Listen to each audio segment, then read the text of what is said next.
Let your peace and love and unity abide. Victory over the drugs and the vanity. Victory over the popish fallacy. The time is at hand. Jah love will rule the land. We are as numberless as the sun. Africa, poverty will soon be over. Keep that in your mind. Keep that in your mind. Africa, poverty will soon be over. Keep that in your mind. Keep that in your mind until the victory over the drugs and the vanity. Victory over the mental brutality. Kick them out, make them run like old tire. Blaze them up like sun against vampire.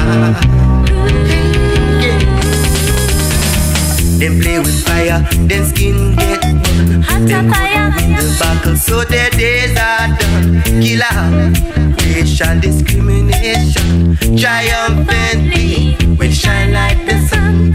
Victory over the lies and hypocrisy. Victory over the drugs and the vanity. Did I hear someone say, did I hear someone say we want a Rasta government today? Rasta in United Nations, Rasta in a health organizations, Rasta in a global peace movement, Rasta in a university. Victory over the mental brutality. Victory over the whorehouse fallacy. Tell them, come out of them ivory tower. Tell them, come off of them high heart. Tell them, come off of them hopes and pride, and let your peace and love and unity abide. Victory over the lies and hypocrisy. Victory over the mental brutality. Victory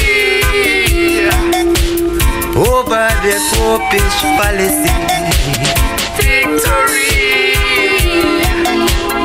over the drugs and the vanity. Your lies. Victory Actualize the victory. It's your lies. The victory. Actualize the victory. Victory. Victory. Rastafari. Victory.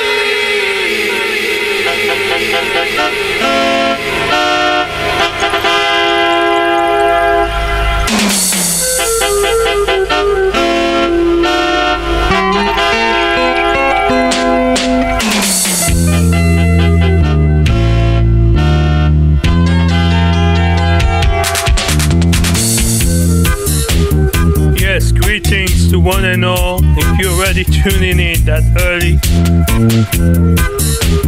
11 a.m. here in New York.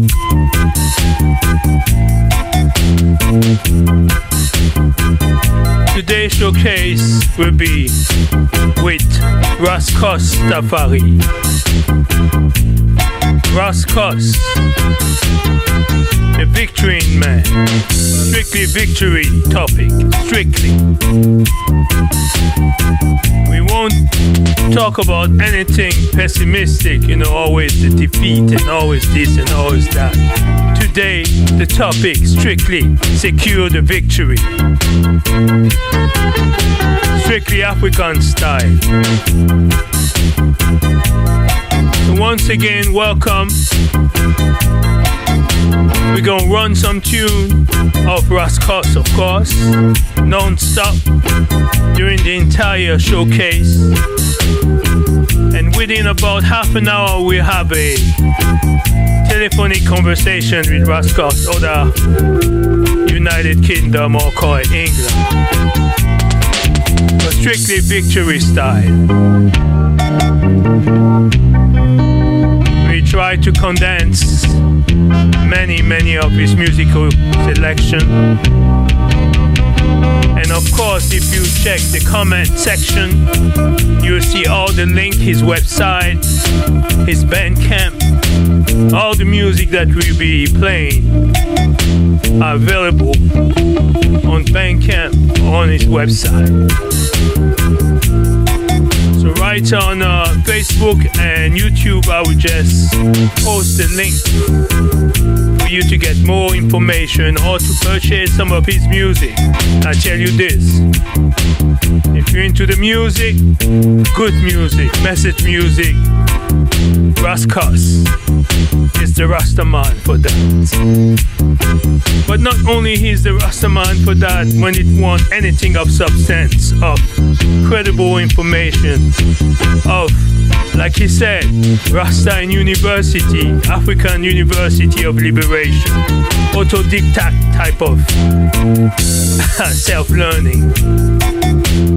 Like, you know, going since the 90s, all these black bookstores opening and just spreading the knowledge. So many of us who never used to pay attention in their history, in their classroom and in their universities, we start changing, we start reading, we start gaining knowledge, we start empowering ourselves through autodidact means, meaning we learn ourselves. We are our teachers, we are our students to ourselves. So this is a great topic that we're going to be talking about with him later on. But let's enjoy this music. Run wild. Wadada and welcome.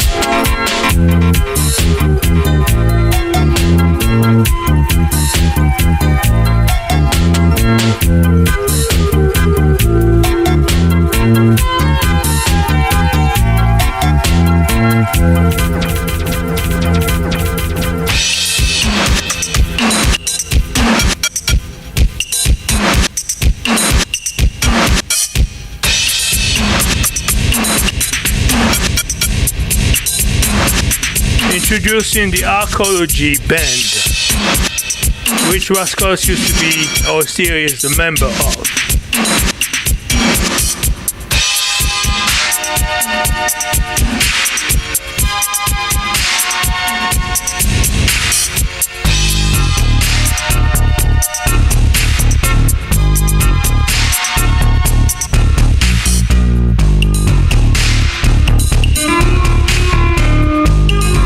Of course, his latest one called Justice, available online.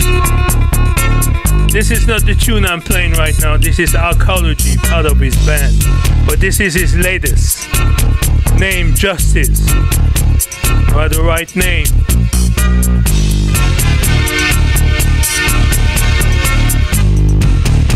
So we're going to be definitely playing some tune on the Justice CD. It's also available online through digital on Bandcamp. Again, Rascos Safari Justice.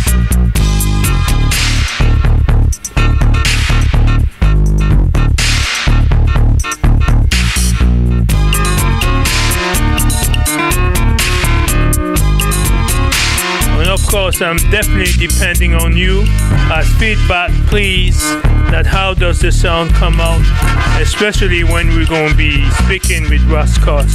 Does the sound come proper, clean and clear? Let us know through your feedback, your comments.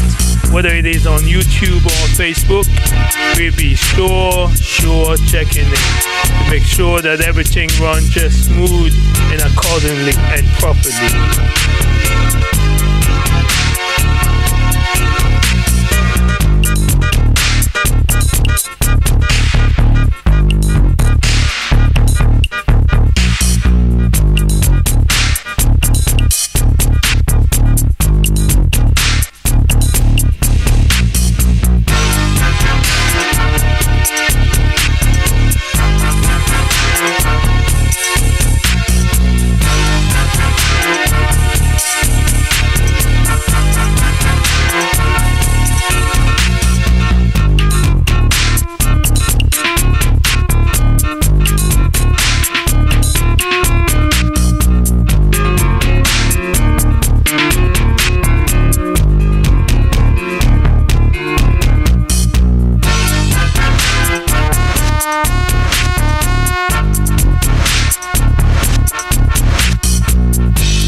Getting this top plate full of various selection in 2005. It was sent to me by Russ Moffat, and within, of course, was Russ Coss with his title called The Crowning, and Inner England, which we both won't be played. This one is a dub version of The Crowning, but you definitely have to listen to the vocal. It's basically described how in 1930 the emperor to be got crowned as Emperor Lion of Judah, conquering lion. How more than 80 nations come to the crowning in Addis Ababa. How it lasted days.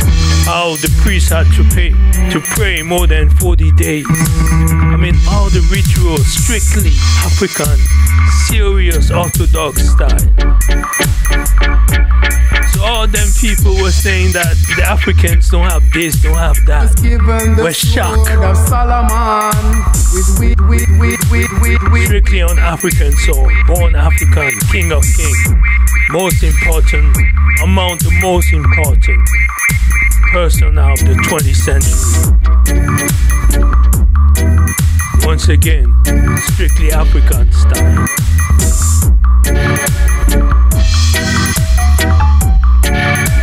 You know, every nation on the continent means so much to us. Ethiopia is not more important than any other nation on the continent, but we showcase Ethiopia because it just dispels so many of the myths. By now, we understand why. And two glittering, strictly African.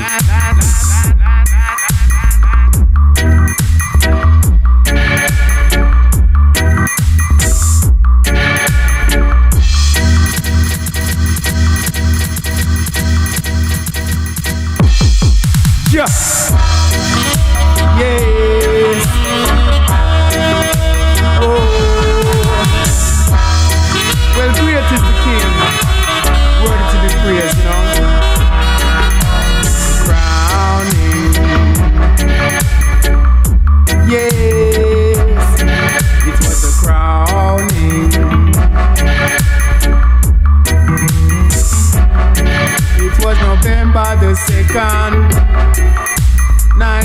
13 in Ethiopia.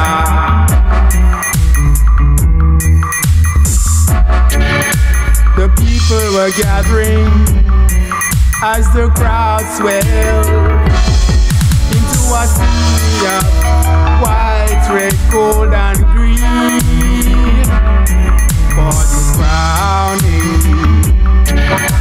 Yes, the crowning.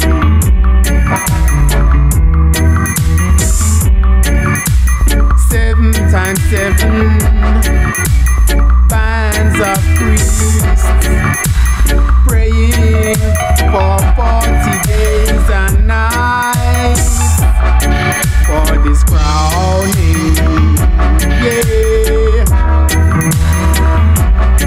for this crowning.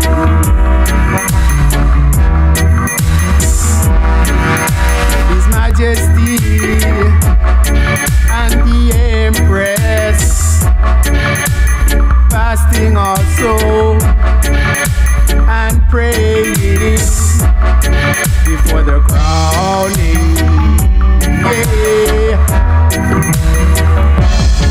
before the crowning.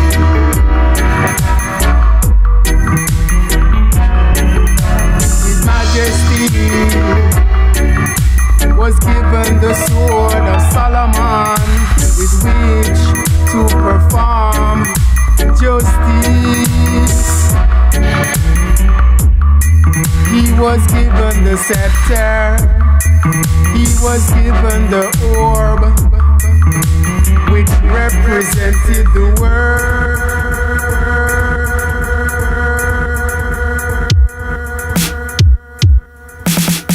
Yes.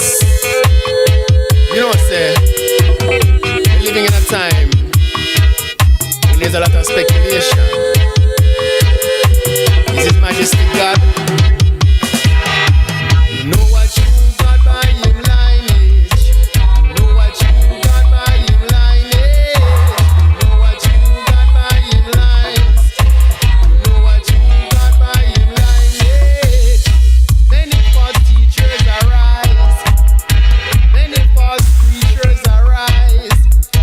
Many false prophets arise. Many false Christs arise. But you know what you got by Him lines. You know what you got by Him lineage. You know what you got by Him lines. You know what you got by Him lineage. Look at the lines of King Solomon. Look at the lines of King David. Look at the lines of Makeda. Look at the lines of the Emperor. Can't take no Antichrist. Can't take no rumors and lies. Can't take them planted spy. What till we say God in the sky? You know what you got by Him lines. You know what you got by Him lineage. You know what you got by Him lines. You know what you got by Him lineage. Who can hear will eventually feel. Who can hear will eventually feel. Only culture can make you real. It's the only fair deal. Out of culture were you born. With culture you weather the storm.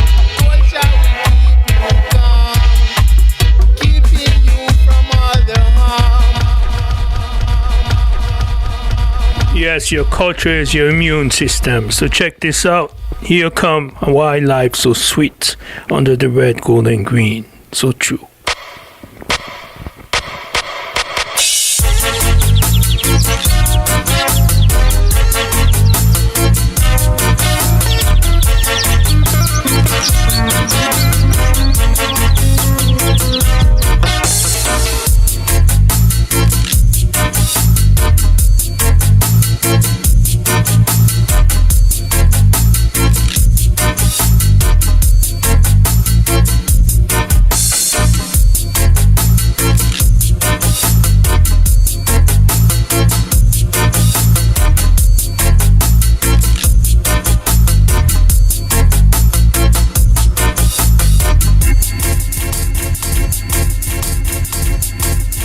Jabby praise continually.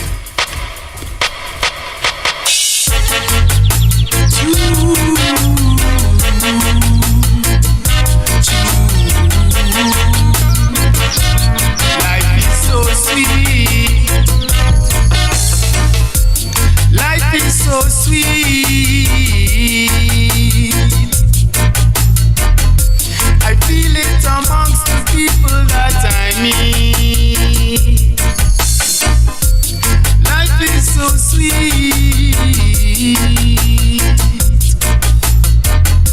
I feel it out there on the street. Life is so sweet. Life is so sweet. Life is so sweet. Life is so sweet. Life is so sweet inside the red, gold and green.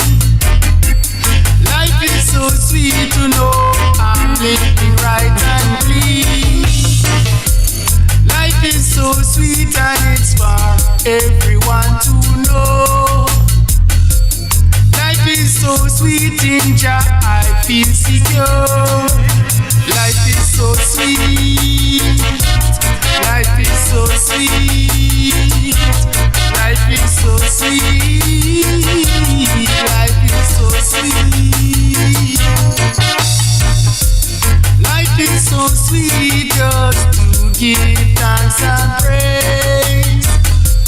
Life is so sweet, I find I look forward to my days.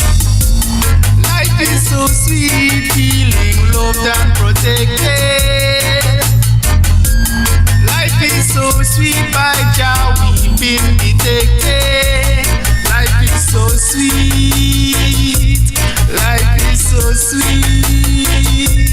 Life is so sweet. Life is so sweet. Life is so sweet and it's for everyone to know. Life is so sweet just to reap what you sow. Life is so sweet and it's for everyone to know. Life is so sweet just to reap what you sow. Life is so sweet. Life is so sweet. Life is so sweet. Life is so sweet. Life is so sweet. Life is so sweet. Life is so sweet. Even though they think they got me beat, life is still sweet. Life is so sweet. Life is still sweet. Life is so sweet. Yeah. Give thanks to the Most High Jah. Give thanks to all His angels and saints. Give thanks to all our ancestors.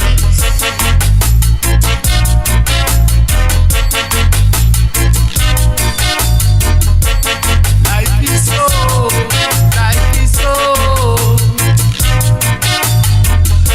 sweet, sweet, sweet.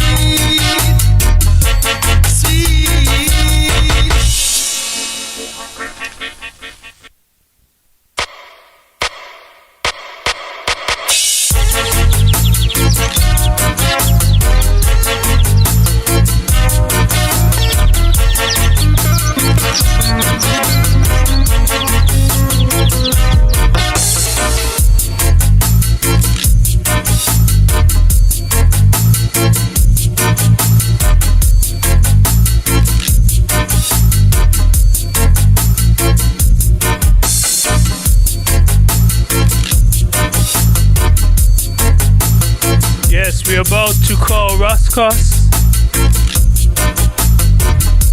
You're about to join us.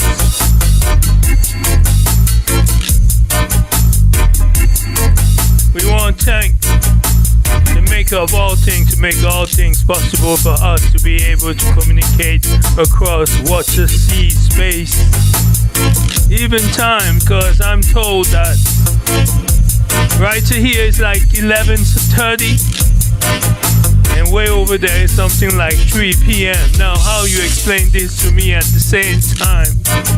We are in different time zones. So can I say that Brother Rascos is somewhere in the future? Ha. But then we do remember that the time, the past, the present, the future is nothing but a mere illusion. Everything is happening at the moment as we speak. There ain't no past, there ain't no future. It's just now. Strictly African style.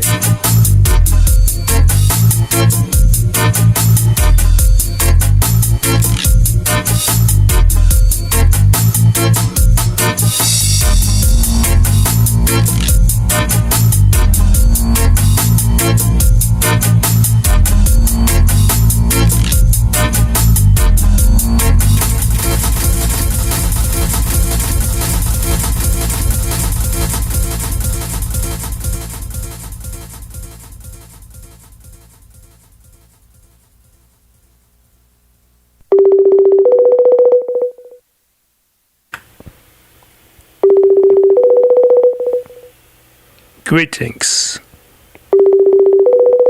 Are we calling Rascos Tafari? Irie? Greetings, Rascos. Baba Rascos. Greetings. Rastafari.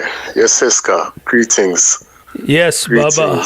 Yes, Jekna. Yes, yes. I'm so grateful to be doing this showcase with you today. Yes, you're welcome, my brother. You know, it's a long time coming. I was even thinking that, you know, we should have lined this up maybe 5 years ago, you know, but everything in due time and season, you know. You know, yeah. I say this, 5 years ago was when? Was like 2020, right? Yeah, a little bit more or less. Yeah. But let's say I got to remember that prior to COVID, I was not streaming at all. I didn't even want to stream. I was strictly sound live. And then COVID came to the help of experts who helped me. Yeah, I see. I didn't know how to do anything, and I still don't know much. It's not too technical, but it's just another subject matter. Yes, I know. I mean, that kind of time frame was when the COVID nonsense was rolled out on the planet, you know. So I had a lot to say at that time about that matter, you know. But we can still talk about it on due time, because Rascos, I gotta tell you, your music, your lyrics are beyond sharp, are so on point, and are so relevant for many of us who seek clarity in this foggy road environment. I hear you. Give thanks, my brother. And you have been doing it over and over and over. I remember the first CD that you sent me out of the blue, because I just sent you an email hoping to get in touch with some artists in the UK, and you were the only one to answer me back. Only one. The first and the only one. Then came Empress Rashida.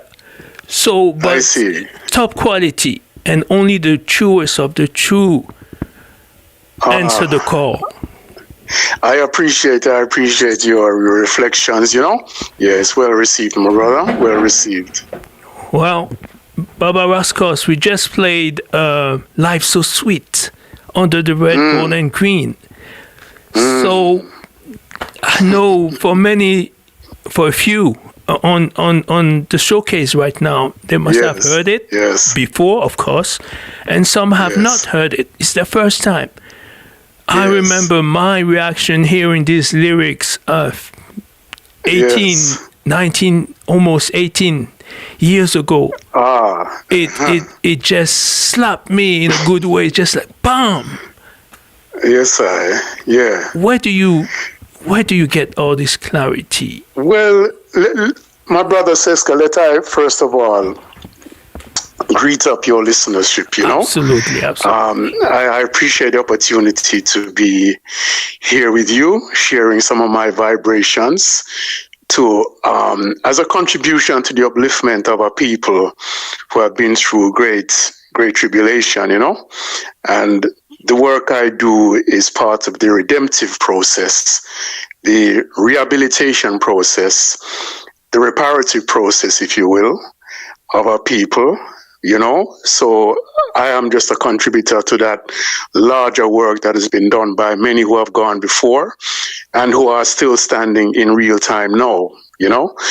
So that sets the context in terms of why or how I get my inspiration, because if I could touch on my upbringing just briefly, my father was a Garveyite, you know, in Jamaica before he came to the United Kingdom.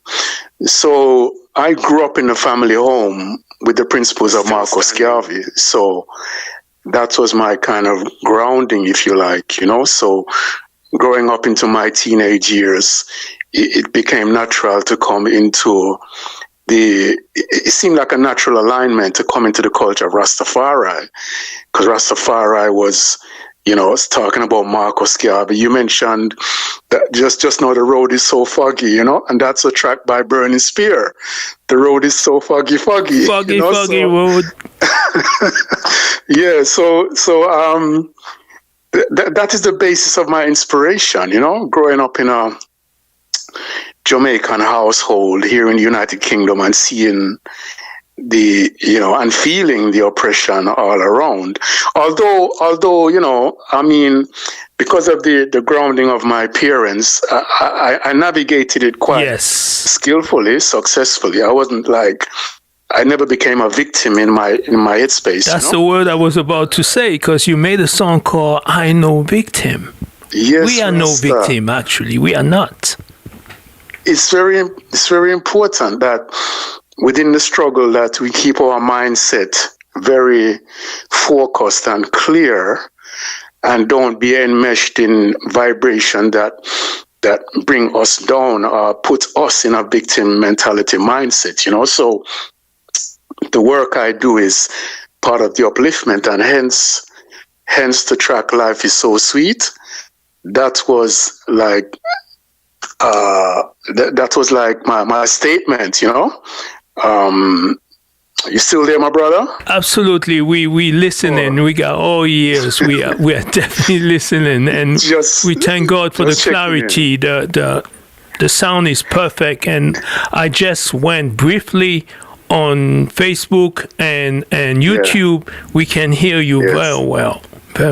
I see. That is so good to know, because I'm hearing the I very clear as well, you know. So a track like Life Is So Sweet was me putting on a record, because you know, towards the end of that track there's a line where I say, life is so sweet even though they think they have us beat.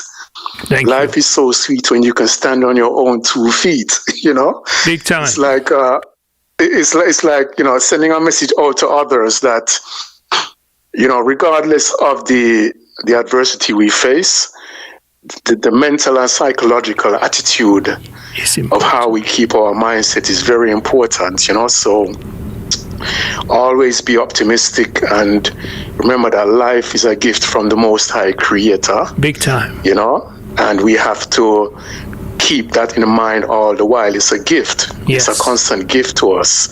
So let us remind ourselves from day to day of this precious gift and honor the Most High Creator, you know.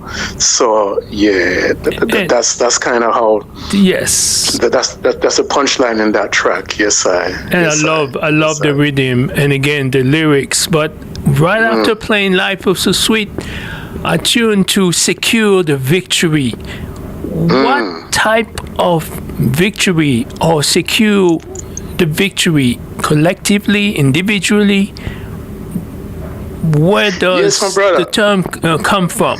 We're on the battlefield, we're at war.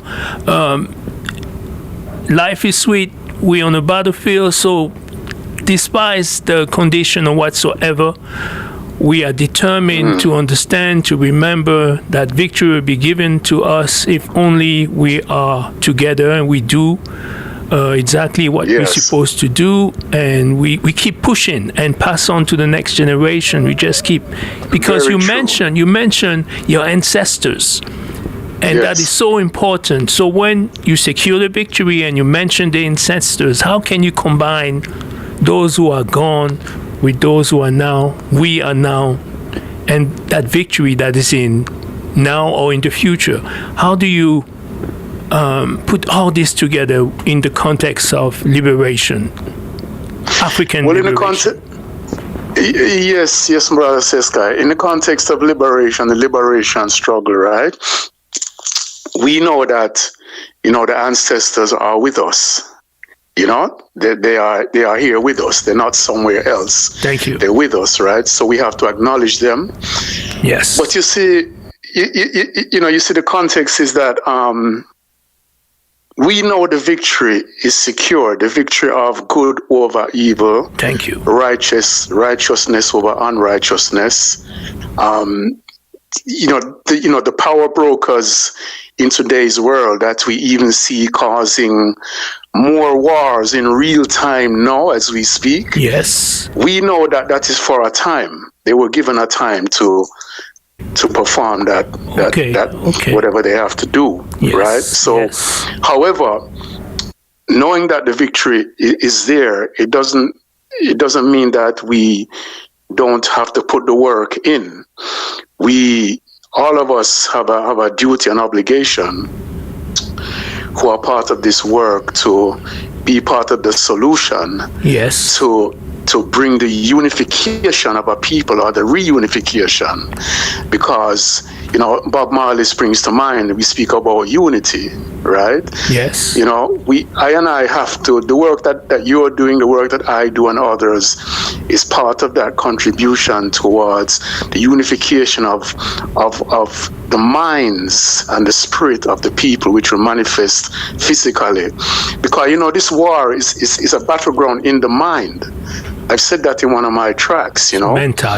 It's a battleground in the mind. And once we can understand that if we secure the victory in the mind, in the psychological state of our people. Thank you.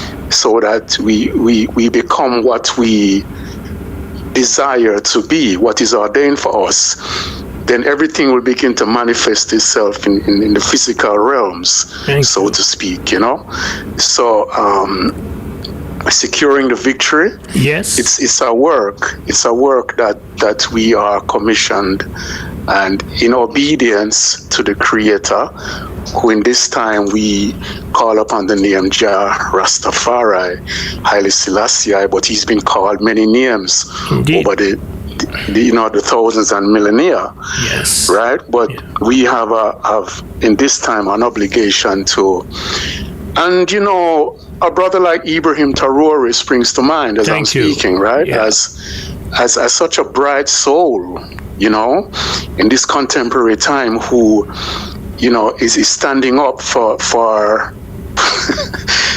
standing on the shoulders of, Thomas Sankara and Kwame Nkrumah and all of these previous political Walter Rodney icons and who, to see a brother like that rise up. And I can hear in his rhetoric when he speaks about self-determination for Burkina Faso, I hear the lyrics of Peter Tosh and all of these great artists. I know he was listening to the music. I bet he was listening to reggae roots music from back in the 80s. Man. Definitely. You can feel it, right? Oh, big time. Oh, yes. But he's, for us, African living at home or living abroad, he symbolized, he represents not any accident. We are, basically, put it this way, we're not surprised to hear what he said. We're not even surprised to see him becoming exactly what his destiny is requesting him to become, because for so long, we have been pushed away from the corridor of influence and decision making by the neo collaborators, because that type of mentality, that type of mindset has always existed on the continent, as well as always existed in the diaspora. When you look at men like Walter Rodney, Bishop, we can just name Patrice Lumumba. We always had, which is normal. We always understood and not only understood, acted in a way to liberate our mind, our land, and to liberate our reality. But unfortunately, there was a type of propaganda defining us as a child race, or how type of there's a term I'm about to say. I don't want people to get all jumping up and down, but they call us like sophisticated pet. That's how they used to define African people for so long, the colonizer. And we have always, of course, denied, prove it wrong. But the fogginess, the mental of mental slavery, indoctrination, brainwashing, that anything that is Western had to be perfect and correct, and anything that is Africans had to be dismissed or rejected or denied. But at the end of the day, in 2026, we see it very clearly that all this was nothing but a bunch of lies, of propaganda. Yeah, I definitely agree that, the vision is becoming clearer. Yes. The victory is becoming clearer. Propaganda is a tool of the oppressor. It has always been the case, because as we know in history, when oppressors come to take over a country, after taking the leader or the leaders, they then take the media machinery. Thank you. They then subdue the media, you see, and then they can push propaganda through the media channels. So, we see that that's part of the psychological indoctrination, and we see it happening now in real time, because we now have AI, which is pushing a lot of false information, designed by, these powers that run the earth at this particular time, So that's why I always my default position is to kind of tell everyone to be clear, be focused, have clarity in one's thinking about where the struggle really lies and the part that they play in maintaining the clarity. Yes. I'm giving the right messages. I'm encouraged to see in this world of platforms, Facebook, YouTube, that there's many, I see African people of melanated hue, who are now becoming very skillful citizen journalists, Yeah. So there's a few platforms there where one can tune in to our people who are critiquing current events. Thank you. And it helps to, it assists the process of maintaining clarity and focus, Yes. Yeah. And we've been reasoning, talking, and I know the music that you make, I definitely would like to make a few selections just to showcase, because your consciousness, your level of clarity is definitely one that is reflected in your music. And there is this tune called We Are Rasta. So I remember long time ago in the early days, they used to give so bad name on Rasta. Rasta this, Rasta that. But when we come across the type of music that you project, we get an absolutely opposite opinion about the substance of Rasta. Rasta being social defender, Rasta being a historian, Rasta being someone who is a reader, who is a thinker, who is someone who get involved to better his community. So, in few brief words, some of us do know all these things, but let's say somewhere in Africa, upcoming teenager, young man, young sister, who do not yet have been truly introduced to the positive aspect of Rasta. So Rasta is an African. Rasta. What is a Rasta? How can you? Will you summarize Rastafari in 21st century? Let's see. I would say Rastafari is a revelation. It is a calling, you know. And for those who have ears to hear and eyes to see, you know, because there will be some in our communities in Africa, just like in the diaspora. You look into the world and you see that things are not right, you know? So what that does, it stirs the conscience, you know? There must be something that is more real, something that more aligns with a particular rising spirit that one has inside of themselves, you know?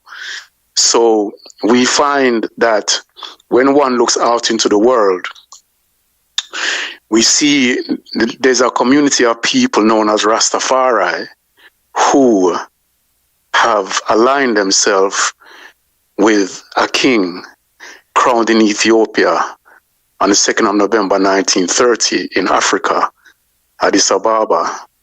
You know, so those early Rastafari who caught that revelation of seeing His Imperial Majesty Haile Selassie crowned and saw the images, you know, and heard of the reasonings and the books, right? Those early forerunners, they had to bear a lot of persecution because the things they were saying was very diametrically opposed to the colonial mindset. Thank you. Being pushed onto the masses of the people. Absolutely. In Jamaica, all across the Caribbean islands, those in the diaspora, and those on the continent of Africa. Absolutely. You know? I remember they used to put people in jail if they were caught with the newspaper of Marcus Garvey. During the colonial days, let's say during the 40s during the 40s. Yes, used to be jailed for a lifetime as an African. Yes, I. There was a similar thing in Jamaica where, you know, certain ones could be jailed if they were found with certain books and certain reading material. It was very, very tricky. I think Sylvia Pankhurst had a newspaper that was circulating, and the likes of Bongo Watto, one of the early Rastafari leaders, he used to get access to that newspaper, you know, but it was very under the cover. You couldn't really bring those things out into the public like that, you know? Yes. And then also we know of Leonard Howell. Absolutely. Who you know, is known for the starting of the first Rastafari commune, Pinnacle. You know? It is known that he wrote a book, I think it was called The Holy Pibi. The Pibi, yes. Rastafari. Yeah.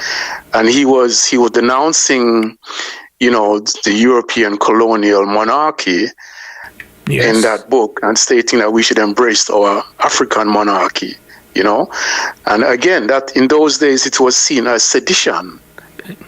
In Jamaica and you know, at that time. You know what is strange? I don't want to take it to another direction, but lately there's this TV show called Bridgestone, something like this, where you see those African, of course, what else? African characters blending and mixing with the European so-called monarchy. And I know it's all fiction and so forth. It's nothing but a form of escapism. But to even endorse this type of fantasy alternate historical a storyline is so insane, because the monarchy are the ones who authorized the enslavement of our great-great-grand ancestors. That is documented history. It's documented. So I do not understand how and why a few of us just fall for this type of escapism and refuse to even look into the authentic history of the Africans. We had a monarchy for sure, but to pretend that the African were just blending in their European nobility circle is just a bunch of distortion. Yeah, I think that is part of the work that we do, yourself, myself, and others. The work that we do is to bring the right information to the people that want it. You see, I'm very circumspect in this work. Some people will see the truth and don't want it, and you kind of have to leave them to do what they feel is their life's journey. But for those for those of our people who are searching for the light in the darkness, and they see a glimmer of light from one of my tracks or a track you play on your radio show, we feed those people, those who are searching for this truth and who are receiving of it, Yes. And that's all we can do, because it's the way of the world, I tell you this. You sound just like my Baba, like my father. And I was having this type of discussion with him, late Baba, about unity and so forth. And he just looked at me and said, look, don't waste your time trying to convince people who want to unite, who do not want to unite. You only unite with people who want to unite. And dismiss those who do not want to unite, because you're wasting your time talking, acting. So on a larger scale, again, we see that Mali, Burkina, and Niger were serious nation, who out of the blue just came together because they wanted to come together. The other nation all surrounding, they want to be pro-colonizer. So we don't fight against them. We just showing them the example that to solve our problem, we need to come together and work things among ourselves and share our resources, defend our territory on a commune, on a unity basis, and then things will get better. And those nations are proving it straight up in front of our eyes. They are proving it. Yes. I think when more of our nations come together, it will have an effect, in others who before may not have committed to the cause, but when they see people coming together in a more solidified way, they may get some encouragement and begin to want to join in, But I think we have to play a leadership role, and His Majesty springs to mind. He wrote and he made utterances on the power of leadership and the virtues required for leadership, So I humbly place ourselves in that position as leaders, and agitating for ones to come to the light. Here is the light. Come to it if you want it, or come to it later if you want to come to it later. And if you don't want to come to it, well, we know what will become of that, It's your downfall. But the victory, and Marcus Garvey spoke of these things as well. Baba Marcus Garvey, that the victory is inevitable. Africa will rise.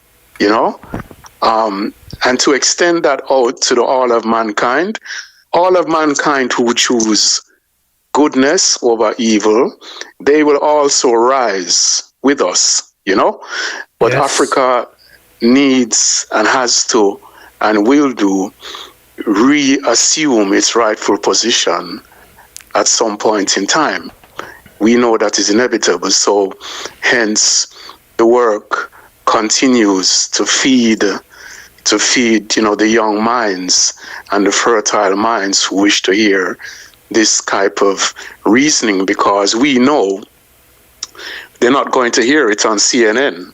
No, they can't. They're not going to hear this on the mainstream news, right? So here they it's can come to issue. You've been doing so many radio shows. I remember you sending me some CDs, and so you are a journalist. You are definitely someone who is into news, information, to dispel. Yes. So I'm about to play. Excuse me. I'm about to play We the Rasta. Yes, sir.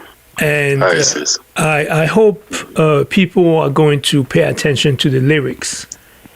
And after playing We the Rasta, I have a few questions concerning different songs. Because, okay, put it this way. Yesterday, I had a show that lasted 3 hours, and we played Rastafari music. You sent me so many CDs in these 20 years that I can play your music for more than 3 hours.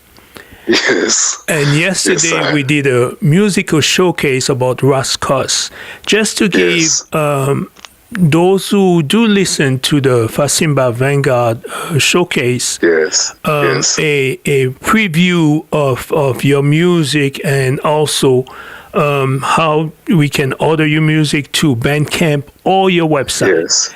And that is true. Yes. I'm going to copy paste and put it on the Facebook and put it on the on the YouTube link, so people can visit your website, see that you're artist, see that you're poet, architect, you're activist, you created organization on a community level.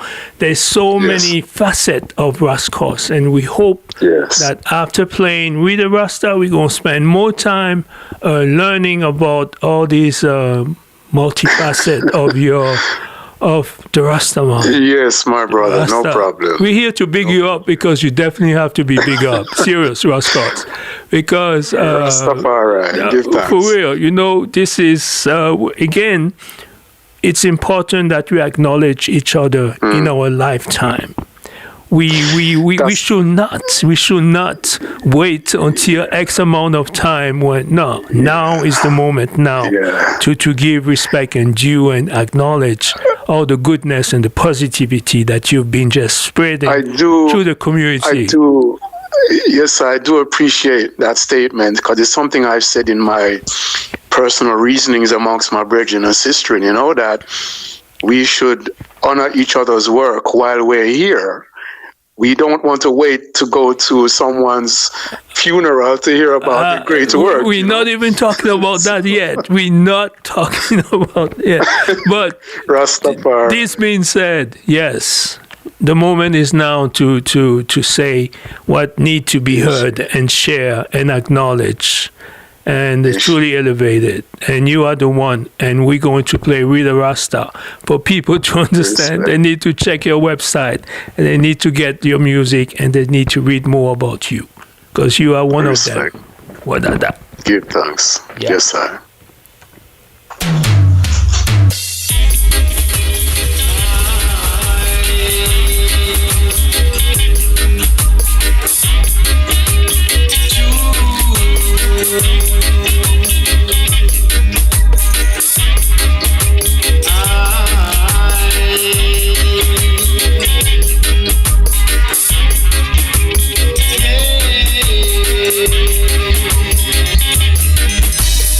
Who are the kings and the prophets in this time? Who are the queens and the prophetesses? Who are the humble devotees of His Majesty?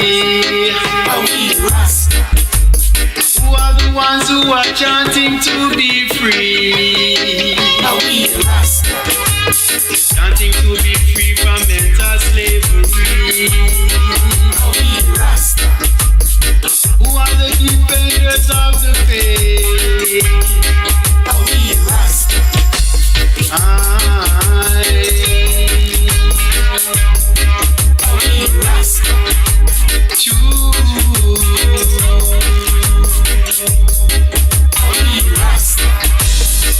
the defenders of the throne. Are we Rasta? Are we still chanting we want on?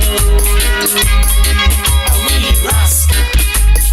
Who have fly the liberation flag? Are we Rasta? Who have fly the red, gold and green? Are we Rasta? Who are the carriers of true justice? Are we Rasta? Who are the carriers of righteousness? Are we Rasta? Who are the teachers of my art? Are we Rasta? Who are got the repatriation? Are we Rasta? Are we Rasta?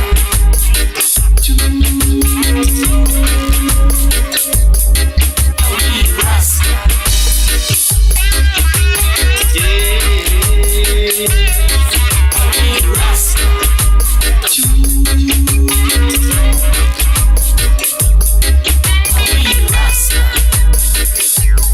Who are the kings and the queens in this time? Are we Rasta? Who are the priests and the prophets? Are we Rasta? Who are the prophetesses in this time? Are we Rasta? Aluta continua. Are we Rasta? Aluta continua. Are we Rasta? Righteousness. Are we Rasta?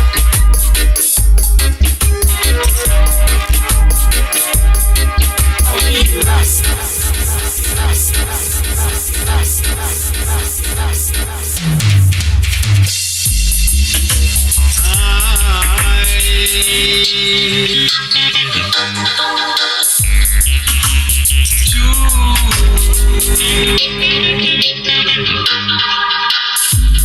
Yes, Raskos. Yes, Raskos. You still on the line? Yes, I'm here. Thank you.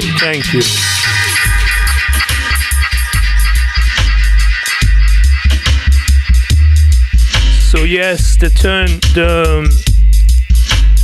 turning of the show is good. We got a lot of people on YouTube, a lot of one also on Facebook. They're posting comments.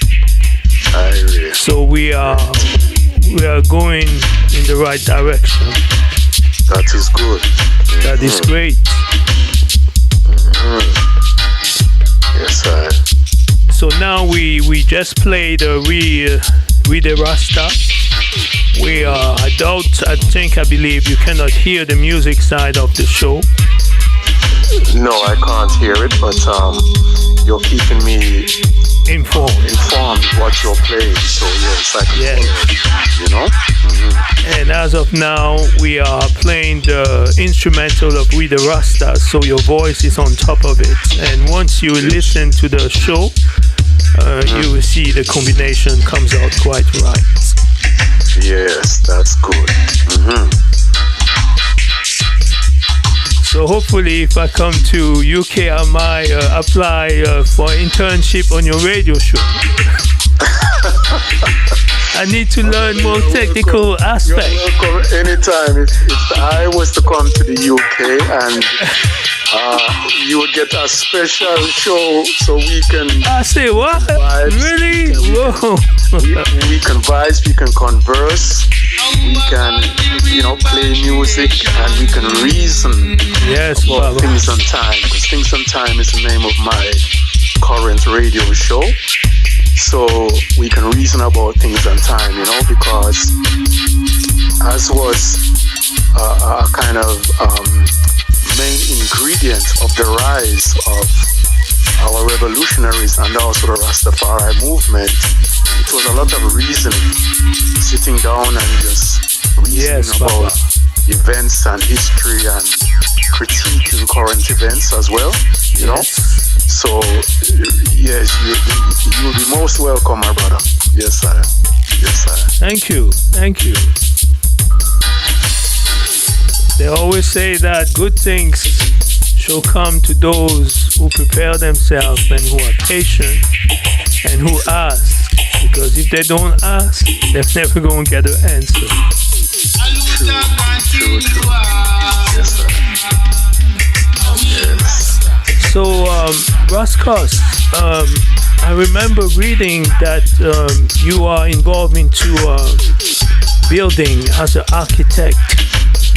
Yes. And can you expand on that? Yes, for sure. Yeah, I think the best place to start is to go back, to go forward, and returning again to my upbringing in the family home. Yes. My parents, my father in particular, always encouraged I to get a good education, you know? Yes. So one of his statements, which still echoes in my mind, because he was a carpenter, you know? Yes. And he said to me, son, you must be better than me. You must do more things than me. Yes. So he would encourage me to go into building construction, architecture. So that's what I did. So, so leaving school and going into the realms of being employed, I went through the usual process here in the United Kingdom where I would secure some work, but also at that time they had a system called a day release, where once a week, one could enroll and go and attend a course. So my chosen course was in building construction. God, yes. So I studied for 7 years whilst working, secured relevant qualifications. Yes. And it's kept me with a steady income stream from then to now. So in that professional capacity, I've been a building surveyor, I've been an architect, so I can compile architectural drawings. I'm currently more doing some building surveying work with a charitable organization. Yes. So yeah, that's what I do as a profession within the system, and treading Rastafari as well. So no compromise. No compromise, and you exactly. Nowadays, you can even see doctors who have locks, but that doesn't mean they're Rasta. You can see professor with locks. You can even see locks that are pink, red, green. I mean, all kind of different. It doesn't necessarily mean that they're under the red, gold, and green credo. But for you during those time, how was the reception when they came across an African-looking man first, doing what you were doing, and what was the and a Rasta or looking Rasta, or you had a beard and your appearance? Let's put it this way. Then your ways. How was the? I won't say clash, but how was the interconnection between your competence, your demeanor, which was perfect, I can imagine, because we are very correct and proper and very disciplined people. When you really get to see who the Africans are, black people, those who are real, the real black people of today, they are very straight and correct and proper. So for them who never really came across that type of personnel, how was their reaction? How was your reaction? Because you saw things also that I mean, it was a different time, right? I think I was fortunate in the sense that the social and political context in the United Kingdom at that time, yourself and others would have likely have heard of the Windrush yes. Era, yes. where, you know, the United Kingdom government called out to its colonies at the time. Yes, and that was in the okay, let's say 46, 47. Okay, yes. Windrush is when the United Kingdom called on the colonies to come and rebuild England, who was yes. destroyed by the German Nazi who tried to colonize England, but the yes. English people tried to prevent that colonization of their country, just like the Kenyan, the Mau Mau fighting the British who were then colonizing this. So it's kind of strange that they fought yeah. against the Nazi, the German, because they didn't want to be yes. colonized by them. But at the same time, they turn around and go around the world and colonize others. So how? Yes, there's these political ironies and hypocrisies that plays itself out, you know. That's just a footnote. That's just a footnote I'm just bringing out. But yes. Again, but you know, I think if my memory serves me correct, I think the Empire Windrush, that ship arrived in the United Kingdom in 1948. Yes. Right. Yes. No, that generation of Jamaicans, right, you know, began to populate the streets of London yes. and other districts further afield, like Bristol, Manchester, Liverpool, Leeds, yeah. other places outside of London as well. Yes. From the 50s onwards into the 60s. Thank you. You know. Yeah. No, I'm a child of that generation who came on in that Windrush era. Yeah. Right. So when I was coming up, there was many from our communities in our community, you know. Mm-hmm. So, you know, there was many Jamaican families around, Barbadian families around, you know. So I wasn't alone in that sense, no. you know. In addition to that, in that particular era in London, there was an organization called the Greater London Council, which was a kind of authority, administrative authority, like you would have your local town council.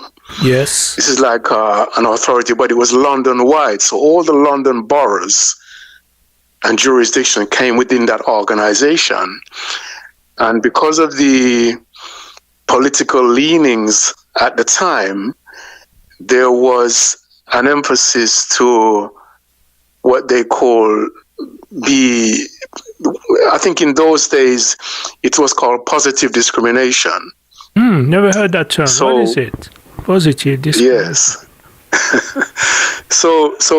You know, affirmative action, something like affirmative action, positive discrimination. Affirmative action, something like that. Oh, got Same you. kind of thing. So, yeah. you know, the powers of the day were supposedly trying to redress some of the discriminatory practices yes. that were going on in various institutions, including the employment situation, you know. So I came in that era, you know. Now, even though racism was there, right? Yes. What I found was that when one is navigating in those scenarios, yes, if one can hold he's part of the their professional competency and respect, correct, right? Yeah, it commands respect from those colleagues around you. Yes, it at does. that time. Yeah, you know. Yeah. So I was able to navigate it quite successfully because I was qualified. And being of a Garveyite, resistance, I didn't see it necessary to compromise how I wanted to carry myself in those areas, yes. you know? Yes. And it was, I navigated it successfully. I mean, I didn't put on the outward appearance of dreadlocks. Absolutely. Till kind of about, let me think now, about maybe 7 years into my career building. Yeah. And I started to wear, a hat or a crown, as we call it. And I didn't really get, English people will make their little comments, but I never really got any intensely hostile I can relate to that. attitudes. No, and I think fully relate. I think because as well in that organization, because of the affirmative action policies, inclusion, there were other people around me. There was other, sisters and brothers in their various roles, Yes. So we would come together in our little distinct groups, and I can fully relate to that type of experience, because again, those days, I mean, I'm from the mid '60s, and I grew up in a type of environment that also focus on education. My father was an economist, mother was a journalist. So the education, the studies, the schooling was number one priority. And there too, on the other end, they were competent. And we live in a world that was surrounded with Africans and, of course, Europe. I grew up in Europe, basically. So in Austria, so you didn't have a lot of Africans or black people in Austria and Vienna. And Austria came what you call direct Nazi phase. I mean, Austria was part of Germany. So you had a generation of people who grew up during the war. But then again, we never, ever came across overt racism. It just didn't, I didn't see it. I didn't experience it, so to speak, for various reasons. But again, we had to navigate and to be in that world and learn how to interact, etc., etc.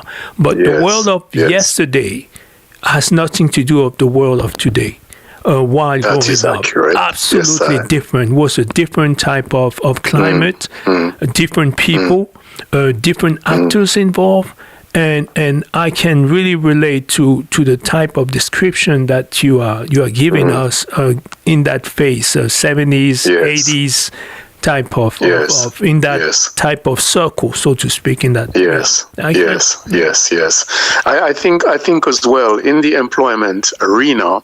Yes, there were certain kind of corporate codes of conduct and behaviors that.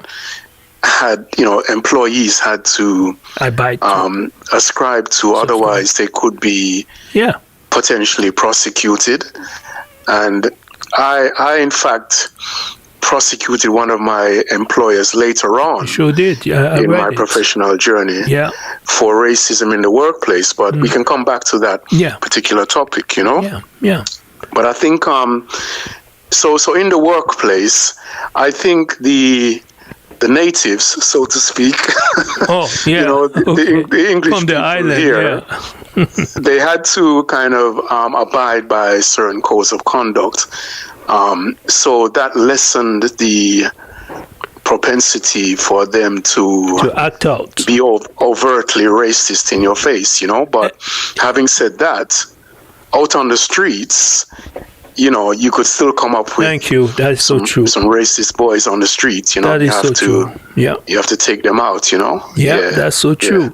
And one very important factor that we tend to overlook is that the generation that has experienced war, that has experienced Europe. Used to be just wipe up, destroy. They used to starve, just like what's going on in some African country. Europe has nothing to do what it is now than what it used to be. So you were basically interacting with people who came across suffering and deprivation. Deprivation themselves, yes. And I mean, that type of generation. So you had a different type of European mentality that now all this is being kicked out of the window. You find them so arrogant, so openly and overtly Nazi type of behavior, and they have no problem showing it. But during those times in the 70s or 60s, if you just display those type of behavior, you'll be dealt with by their own kind, seriously. And I think as well, I can speak for the Jamaican community that of my father's age range. I mean, the Jamaican community were known that they can't be messed with. You know, Jamaicans. Jamaicans would. You know. So you know, there was the attempt, and there was some, you know, some quite intense situations that the public. But generally speaking, the white boys of the time, they would think twice before troubling the Jamaican community. We saw here in America a show called Small Axe, and they talk about that period in various episodes. And you see the advent of the sound system. You see the activism about a restaurant where they try to shut down, but people make them understand you can't touch that restaurant because it was like a meeting. Yes, thank you very much. It was like a meeting point. And you see these brilliant brothers and sisters from Trinidad or from Jamaica. Yes, brother. Yes. But this is where the name FASIMBA come from. Because they told me that FASIMBA used to be a Black Power movement in the 70s in England. And I see. Shaka took the name, but Shaka took the name from the Shaka Zulu, from the FASIMBA used to be his favorite regiment. Yes, I. But true. In the 70s, used to be a Black Power movement who were just pushing for social improvement for the black community, and they used to be called the FASIMBA. Yes, because it was also kind of running in parallel with the push in the United States of America. Yes, the Black Panther movement and the Black Power, the anti-racist resistance movement. So there was a kind of hand-in-glove situation with us in the United Kingdom. That was having to resist and fight for our basic human rights. I think it was due to the resistance of 72, 73 type. I think it was in 1974 or 1976. During that period. The Race Relations Act was introduced into the United Kingdom based on the upsurge of resistance from the black community, you know? So the Race Relations Act was introduced to supposedly prevent discrimination in the workplace and housing accommodation and these areas, you know? So the resistance movements were successful. I mean, there was many who had to pay the price, being locked up or being brutalized by the police at the time. But looking back, reflecting on history, it was, it had some major successes. And the important thing to mention here as well is that the Rastafari component was very strong in that resistance era. You know? We can see in pictures, when we even see the pictures, see a lot of youth with red, gold, and green hats. Right. I mean, it's just like we don't even see that anymore. We hardly see. They all had afros or dreadlocks or hat. I mean, black you could power, see black pride, a black consciousness involved in that. When you look at those pictures, I'll say, wow, what? This is really, that's what there was a cultural explosion that took place in the psychological mindset of our people, and it was happening in real time at the time. And was global too. Was a global awareness. Was global in reach because nowadays, you can see individuals and maybe little communities holding on to this. But back then, nearly every youth around you of your age range was talking Rasta. What? Was talking Black Power, I need to build a time machine to go back there and just check that time because I was too small. I was like 10-year-old at that time, and I had no. I was just too small. Yeah, too far from it. Is she? Yeah. So it set the foundation. Sure did. For and likewise. There was the parallel with the uprising in, or should I say, the solidification in Jamaica of the staunch Rastafari who were calling out for reparations and repatriation, and so there was that parallel energy running in Jamaica and some other Caribbean islands, so it set the foundation for. Ones of a slightly younger age range and ones coming after. Yes. But, it's one of those things, one of the ironies of life, I find. Because you mentioned earlier that, many nowadays, they grow locks, they can be a doctor, they can have locks and be on the television as a TV presenter.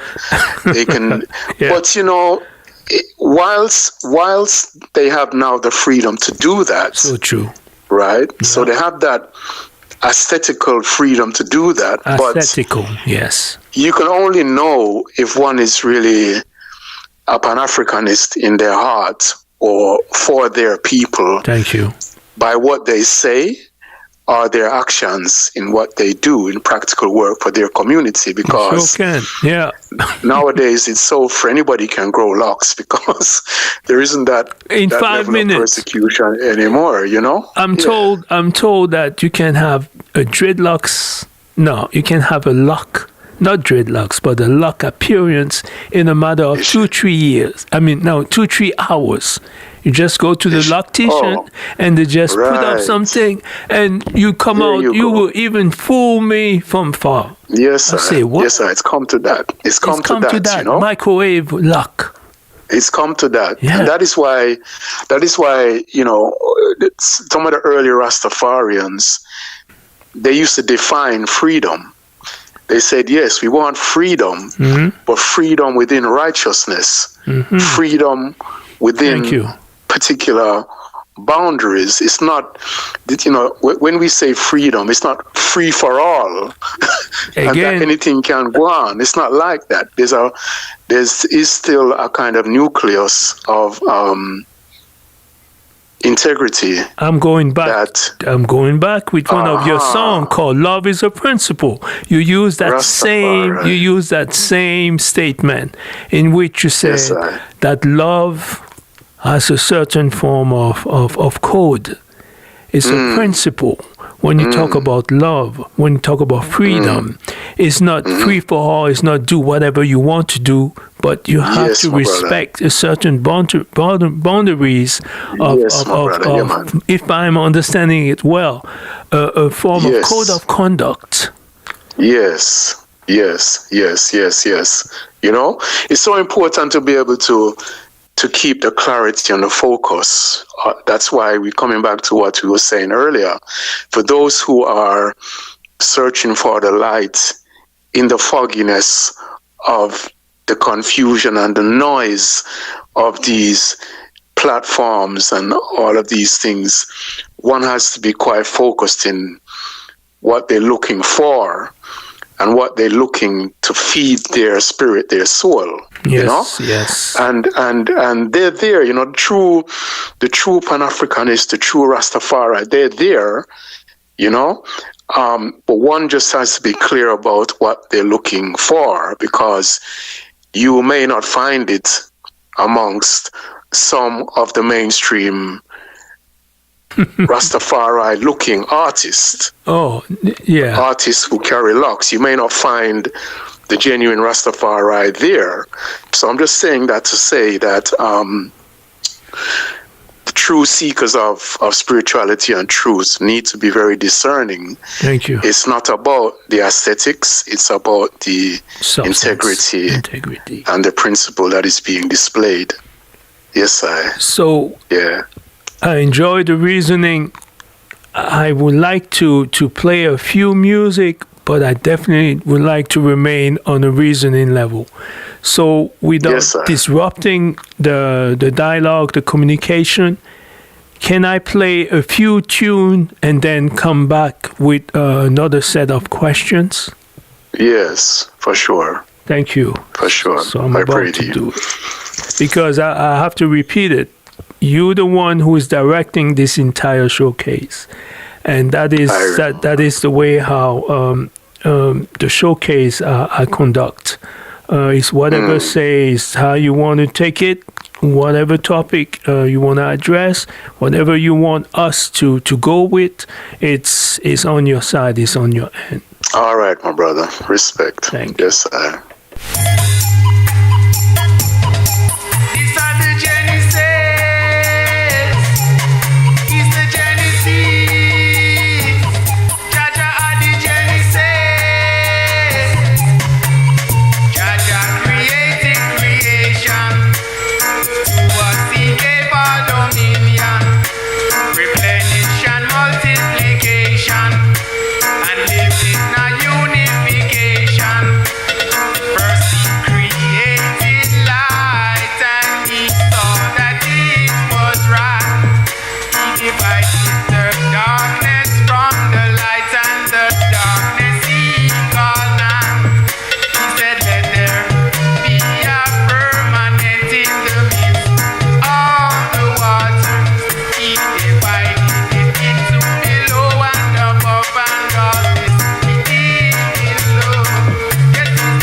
Urban Grandation from Rastafari. That CD came in 1999.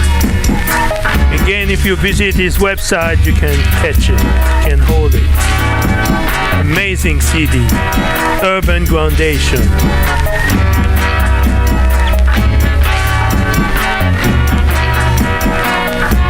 Greetings in the great and precious name of Bible Celestia, Jah Rastafari. Well, you know, say, it's England with them in the belly of a beast, just as Jonah was in the belly of a whale. Many of us born ya, or command ya, when we was young, from Jamaica, Grenada, and other islands. Come up through the British school system, experiencing enough racism and cultural hostility. So through this now, we find that in search of some comfort in a world where adversity was all around, we found the culture of Rastafari.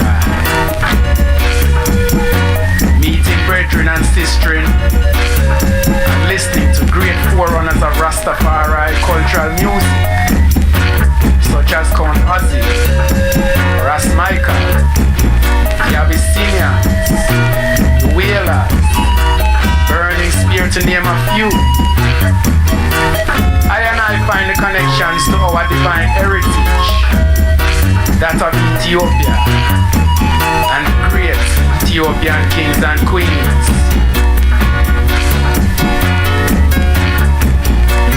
Following the 2 world wars, England required labor to rebuild her infrastructure of housing, transportation, and the welfare state. So their politicians of the day called out to their British colonies at the time, countries such as Jamaica, Barbados, and others, to come to the mother country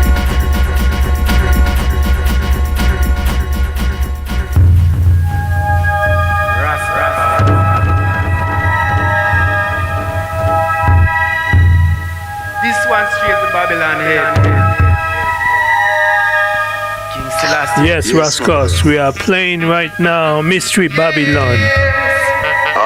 From the first album. Yes. And we play the Urban Groundation first track. Mystery Babylonians, them can't leave us alone. Leave us alone, them can't leave us alone. Mystery Babylonians, you can't leave us alone. Leave us alone, you can't leave us alone. We gon' play this one, then we getting back on the phone with you. Dirty Babylonians. Okay. Thank you. What is this? Yes. This one is Mystery Babylon vocal, and then I'm going to play Mystery Babylon dub, and dub number 2. That's when we gonna get on the phone. Okay, my brother. Thank you, Bob. They implement a system that have us warring amongst ourselves. And should we turn into criminals, they chain us and throw us in their jail. And should we become unbalanced, they throw us in their mental institutions. The Babylonians, you can't leave us alone. Leave us alone, you can't leave us alone. Babylonians, you can't leave us alone. Leave us alone, you can't leave us alone. Mystery Babylonians, you dirty Babylonians. Mystery Babylonians, dirty Babylonians. You implement a system that have us scratching for our daily bread. You implement a system that have us struggling to maintain a roof overhead. Some of Jaja children don't even have a bed. Some of Jaja children are getting redder than red. Babylonians, you can't leave us alone. Leave us alone, you can't leave us alone. Babylonians, you can't leave us alone. Leave us alone, you can't leave us alone. Mystery Babylonians, you dirty Babylonians. You mystery Babylonians, you dirty Babylonians. We are on our way building a brand new civilization, building a world without racial complication. You know there's a way for everyone to harmonize. You know there's a way, and every day more realize. Babylonian, this will be your last fall. Babylonians, you better leave us alone. Leave us alone, you can't leave us alone. Babylonians, you can't leave us alone. Leave us alone, you better leave us alone. Mystery Babylon.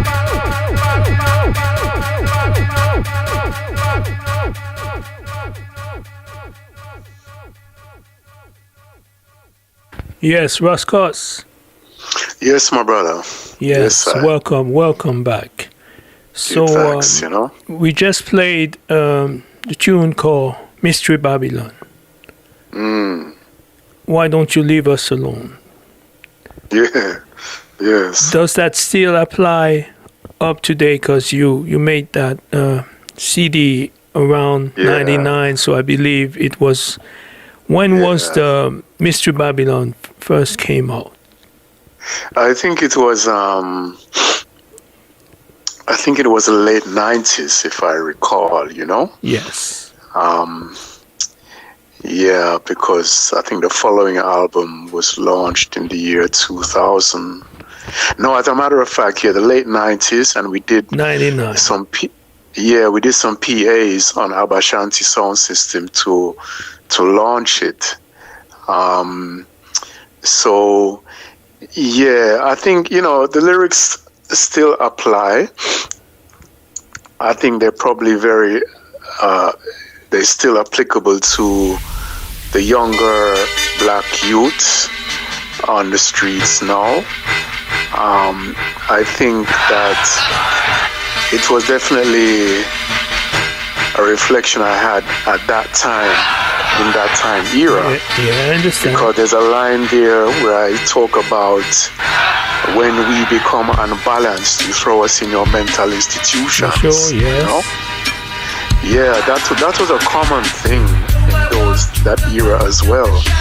We were speaking of the 70s, 80s, yes, running into the 90s, where for those in our community who were rebels, you know, and yes, wouldn't really take the mishandling by the authorities,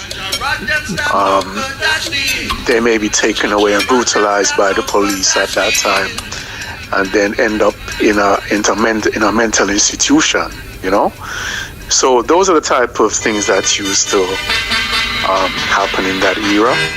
I'm not in touch with the statistics now to know if that is still a prevalent situation, but I would imagine on some level it is. Yes. But you know, we see Babylon in a wider context as well. Of course. And just to articulate what I mean by that, you know, Babylon represents a system which is oppressive. It oppresses the poor and the needy. It doesn't provide adequate solutions. Solution, yeah. Yes, for their condition. So it's Babylon on a wider context. You know, context refers to the system we see rolling out these wars on our television in real time. Yes. That whole mindset of domination. Sure is. You know, land acquisition. I mean, for in sure. Africa, we know. Yeah, we see in Africa that big time. They go to our countries to take out the precious minerals to make mobile phones, etc. And the local people get very little, you know, and they leave the land contaminated as well. So, you know, in India, in Africa, Babylon is all of that, you know. It's global. It's a global side of neocolonialism, of domination, of the obstructions. Yes. So you know, the tracks like that is basically just putting it on record. I mean, the reason why I do this work, as I like to say, is to put my views on record. Yes. This is what I thought about a particular scenario, so the listeners and the younger ones coming up, and even my own youngsters, you know, if they play my tracks, they can hear my perspective on things, on life. So I think it's important for even those of your listeners, you know, who feel like they should be doing something. I would always encourage them to express their artistic expression. Yes. And because every one of us is unique, you know, and everyone's voice will resonate with someone out there, whether it's writing, poetical narratives, artistic expressions with a paintbrush, you know, or musical recordings. I would encourage ones, if they feel that creative energy and pull, to step up, you know, and be part of that global solution that we speak of, you know. Amazing cut. I always played it during my sound session, and just amazing cut. And I have like 2 versions. And again, you mentioned Abashanti. So Arcology used to be part of a collective of musicians named the Arcology. Yes, we were a collective of Rastafari musicians. I think at one time there was 7 of us in the group. Yes. And I was one of that collective, and we produced a couple of albums. I think one was called The Blueprint. Yes. The other notable one is called 225th Movements. Okay. So at this point, I'm going to give a word sound to big up Scorpio Gad as the main driver of the archaeology camp. Yes. He's in Ethiopia. He's in Ethiopia, or is this Dan? Who is the one who is in Shashamane? I think Dan. Myself and David Dan. Yes. Went to Ethiopia 2003. Yes. So we went on that trip, and there was another brother who was with us for a time called Black Tip. He came with us as well. But David Dan now resides in Jamaica. Oh, he's in Jamaica now. He resides in Jamaica. He's an amazing melody maker. The way he, or Scorpio, or one of the two, the way how they arrange the music, it's just amazing. Their musical skills are just amazing. Yeah. So I think David Dan, his kind of main tune at that time was a tune called Just God, Yes. So in that era, we had a very strong collaboration with Abba Shanti. So we would, when we get the dubs prior to the release, like the pre-release dubs, we would give them to Abba Shanti. Abba Shanti would be the first sound to play them. So we're talking about the late 90s running into the early 2000s, that era there. And Abba Shanti, it was him that hosted three or four or five PAs that we did around his control tower, Okay. Yeah, so it was a good collaboration at the time. It helped to solidify the group Archaeology as a production team as well into the Roots fraternity mindset at the time. Well, I want to say really to you, I want to thank you for never forgetting about FASIMBAS sound. You always send me music. I mean, you always send me your creation, and you send me the Archaeology CD. So I was getting all these music, not fully understanding at that time, but now when I look back, when I do go back and listen, I always listen to your music and so forth, but now I see the uniqueness, the creativity, and the amazing work and dedication that collective, the Archaeology, played at that time in the Roots community in England. Just amazing dub, amazing message music, and very message music. I do give thanks for the connection through our mutual brethren, I Warrior.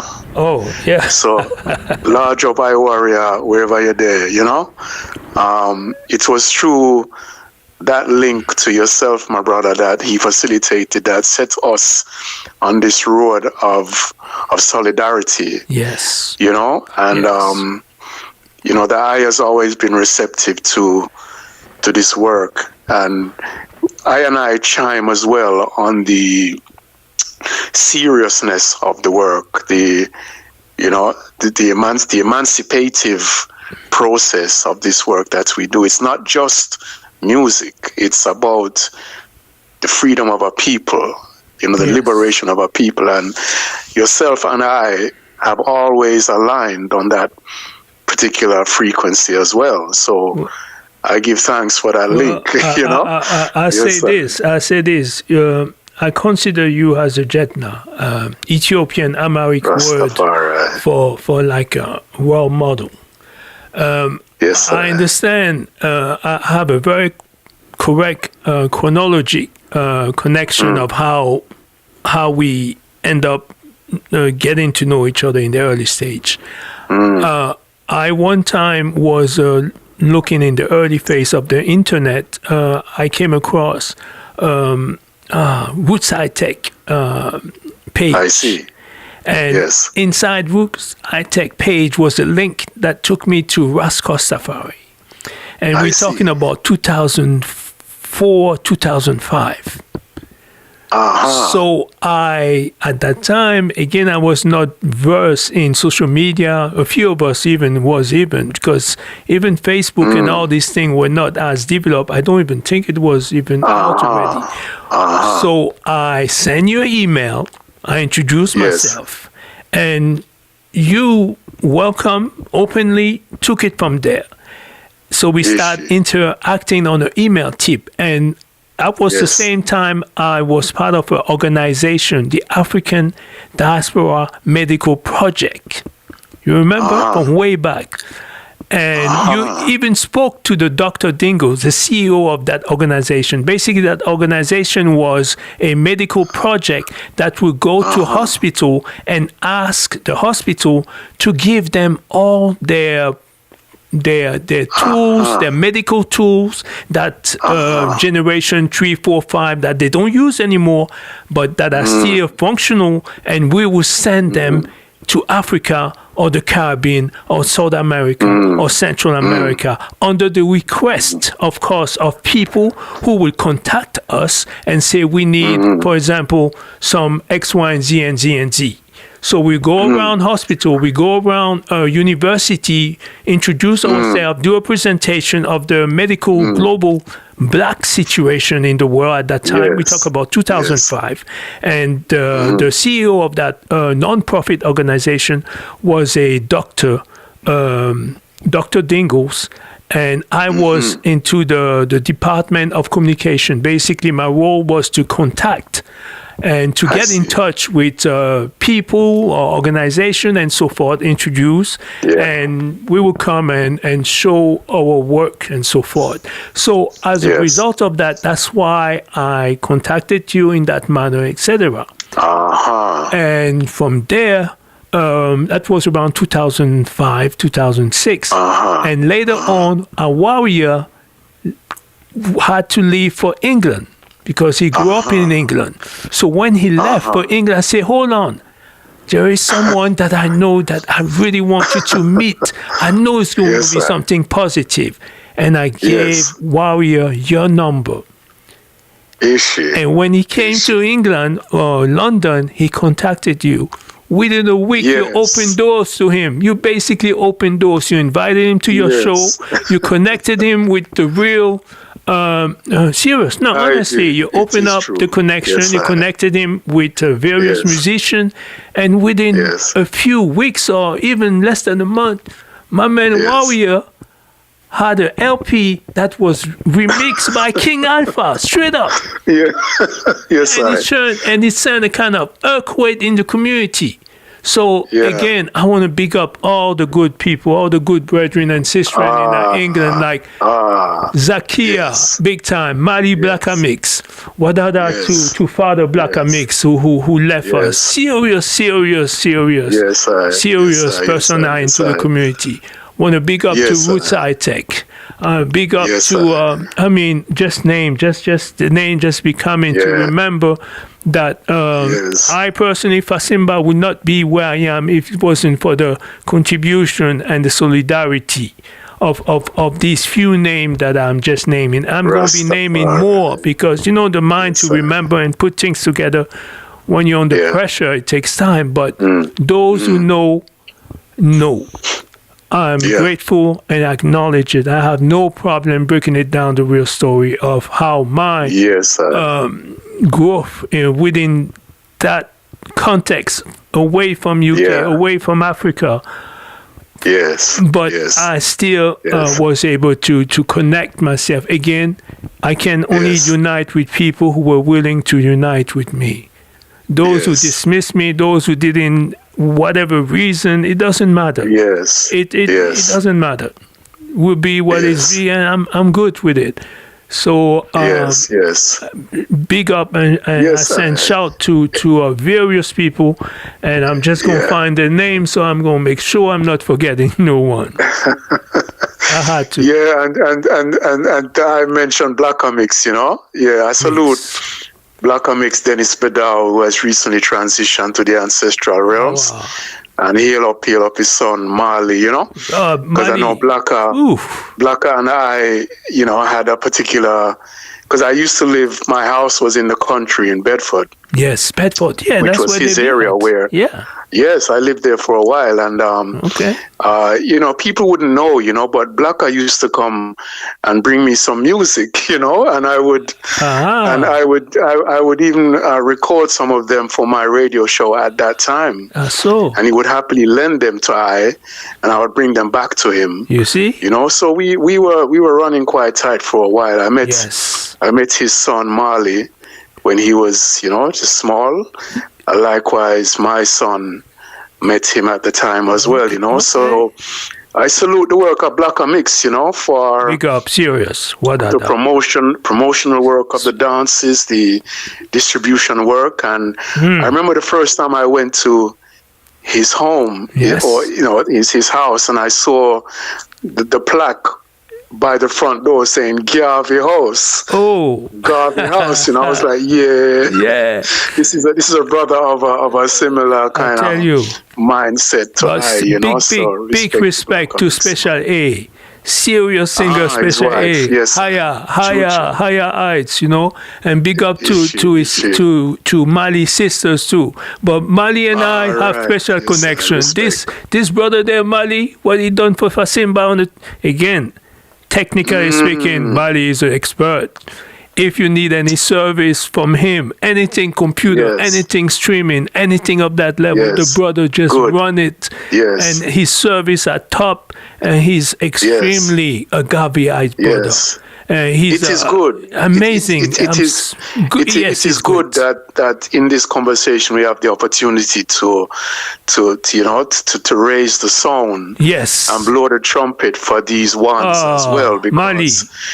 Salute. Rastafari, I know, you know? And he's there, and he produces music. And a few months ago, I had a showcase about him. And I hope I'll have another one soon to come. And bubbling music, top. So let's say Fasimba, one thing, Mali, soon come, okay? Big up Mali, rise up Mali, see him here, you know? And But you know as well, you know, Warrior, since the time he was introduced to through you, you know, we've had a consistent link. Wow. You know, sometimes in life, brothers come into your life and brothers go out of your life. But come and go, like you say. Friendship come, friendship go. It's still in link, you know. We keep in touch. Yeah. And sometimes it's just to check in. How you doing, my brother? It's not always about the music. It's about checking in as a brother, you know? So I do give thanks that he's one of my key brethren. Well, I'm not surprised because again, I first met him in 2006 and was such in a mystical way in Washington D.C. I had a show with a Virgin Island, a big band at that time named Bamboo Station. And I just got up the train, went to the show, finished my section, my set, and I really wanted to return to Baltimore, which is located about an hour from Washington D.C. So I come out of the session, and there's no taxi around, and I see these Augusto Pablo looking like dreadlocks in a Jeep. I say, hold, I don't even know him, nothing, but just the spirit, you say again. I wave at him, I say, please, can you take me to the train station? And he took me to the train station. We just exchanged numbers, and he went back to the show, to the session. And after that, we started talking on the phone. And then next thing he would come to Baltimore to take part in our music session sound system. And he was so happy. I was so happy because at that time in 2005, no one will listen to the type of music that we were after. It was like that was a connection from Ababa. Seriously. Yes, Rasta. Yes. There's so many mystical anecdotes, in this journey that we're on. That's why I always see this journey as a blessing, It is. Because you never know what's around the corner and who one might meet that can take one to another plane or another level of development, True, so true. Yeah. And the most amazing thing is that if they would have told me like 40 years ago that you'll be able to create a form of connection with someone that you've never met in physical form, I would say that's impossible. But nowadays, thanks to social media, thanks to this computer world and this digital reality, Baba Rastafari, we have never met face to face. But it's like the connection is being there, and it's just like a different level. True. So we living in different time, and I embrace all the good things that come with it. I take it as a blessing, and for sure. Yes. But we're not finished. The session is not finished, Baba. The session's gonna go on. No, I know. I'm just here looking through my magazines, the INRI magazines, because we mentioned the journalist work that I do. Yes. And the reason I'm flicking through one of them is because I remember reaching out to you as well, to write something about FASIMBAS. You sure did. And you did, I'm just looking for the article now. Yes, I did. I forgot. I did. Yeah. So being as I've mentioned it, let me share a little bit of that side of. Yeah, I thought I did not, because sometimes I'm supposed to do X, Y, and Z, and I forget, or I do it, but thank you for reminding me, because I sure didn't remember. Yeah, yes, definitely, because I recall reaching out to the eye, because in that particular edition, I remember the divine inspiration I had was to highlight a couple of sound systems, Thank you. I reached out to the eye, and you responded. So I have you and a brother called Al Kebilan African Warrior Sound System in the same edition. Yes, So, African. These are the big timer. Wow! It's an honor for me to be named as just like them, because these are the big. He call himself African warrior. I see him. He can bring so many crowd. I mean, it's a different world over here in America or in the city that I am on a musical level. It's so different. Tell me more about that. So there isn't really a sound system culture there. For some, they believe so, and they are, and I respect that. We come from a different tradition.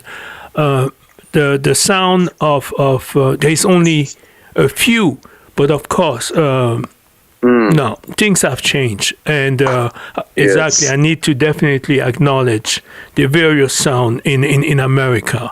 About 15 years, 20 years ago, we all met and we try to organize the acknowledgement of those type of music and vibes and Rastafari sound system. So yes, I have to say on the East Coast, you have I Roots, Black Warrior. You of course you guys Fikir, Amlak, Bryson. You definitely have. On the West Coast. Now, on the East Coast, of course, Black Redemption, Raskush, Abakush, another one, serious one, Abakush somewhere in Florida. And you have the one that I seriously respect highly, because we played at various time in places that nobody would come, but it was to be only he and me. We started at 6 in the evening, and we come out at 7 in the morning non-stop. We used to play at this warehouse called the Roots Warehouse, and his name is Wildfire from Barbados. I mean, for me, he's the most serious sound system that I've come across. Not to say the others are not, but we had time to play several times between 2010 until 2016. So we had time to interact, to sharpen our show, and he grew up in England, so he came with that African militant type of message music, militancy. And that's the type of school that I come from on a musical level.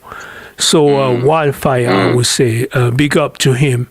And of course, there's this label in America that came about like 10 years ago of the name of Akashi label. I want to big up to them because I heard of that. We got to admit the fact is that they're bringing up the type of music with consciousness, with awareness, that now they have established themselves as one of the major record label in worldwide, so to speak. So I name all these that I know. There are so many others that I don't know of, or there are so many who do not acknowledge me or who don't know of me, especially those up there in New York. Or, of course, I cannot forget in Philadelphia, the House of Roots. These are some good brethren that invited I to play. So, we do have those type of music. And all those I have mentioned are those who have acknowledged I, who are serious in the movement, and who respect FASIMBA. The other one, I have no idea. And if I didn't name them, they should name themselves, meaning they should introduce themselves and, invite us to play so we know who is who. Because I do believe... So is FASIMBA's African Vanguard sound system still available to be played? Yes, it is still available. I got to admit that due to the COVID and different type of gentrification, all the space that we used to play so easily, they have changed ownership. It's a different demographic now. Our people don't really, unfortunately, tune to the cultural militant sound of FASIMBA. And I tend to focus more on the streaming level, but our sound can go place X, Y, and Z. When I say go place, of course, I'm talking about East Coast.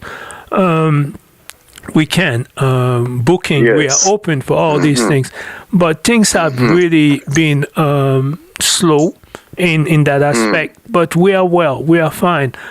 So is there much roots music played on radio in those localities? No. Now what's going on is, as you know, internet radio. That's what really works. You can Jam Music mentioned. It's a radio that is 24 hours around the clock, non-stop reggae. You get online on the internet, you can find all type of radio per se, and people themselves are streaming. So it's more like a subculture type of aspect. Reggae is here in America, no question. You got the VA, the Midnight, and all of them.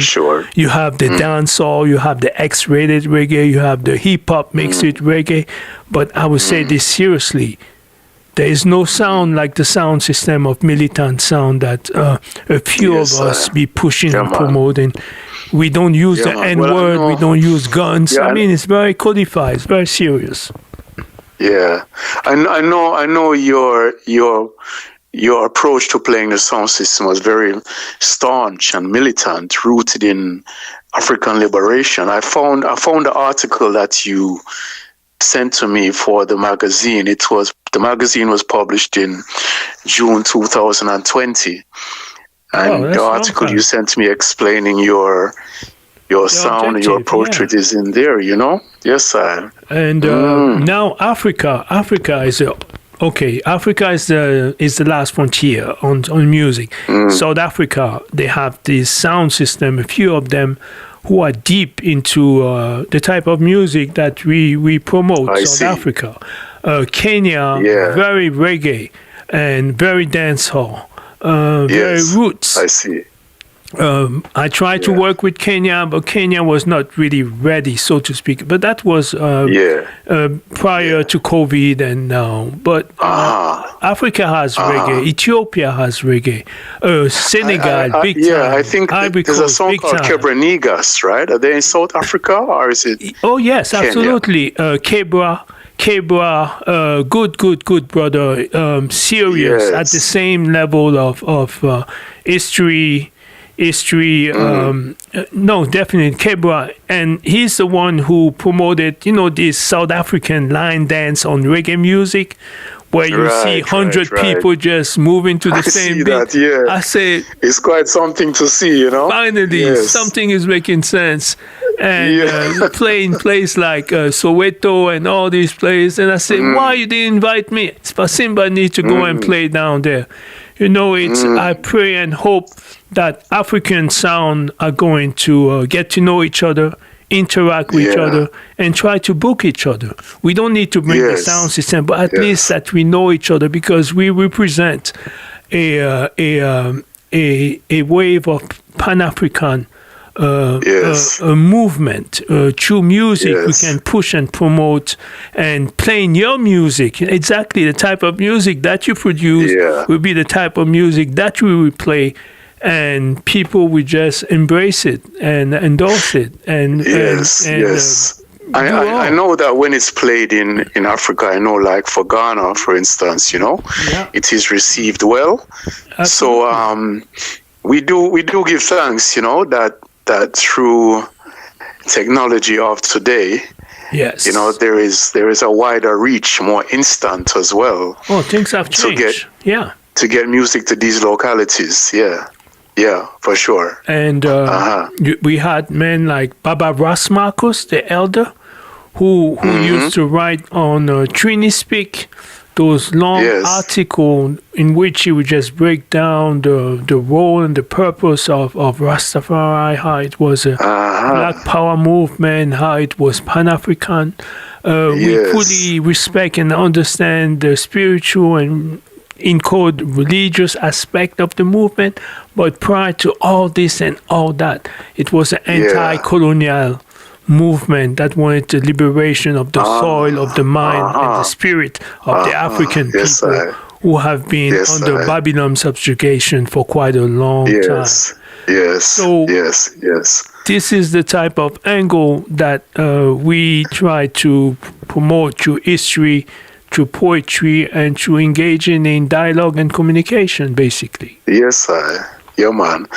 Yeah, your work is very important, my brother, because there is another generation that is rising, and we should feed them with the right messages, the right frequencies, and the right energies.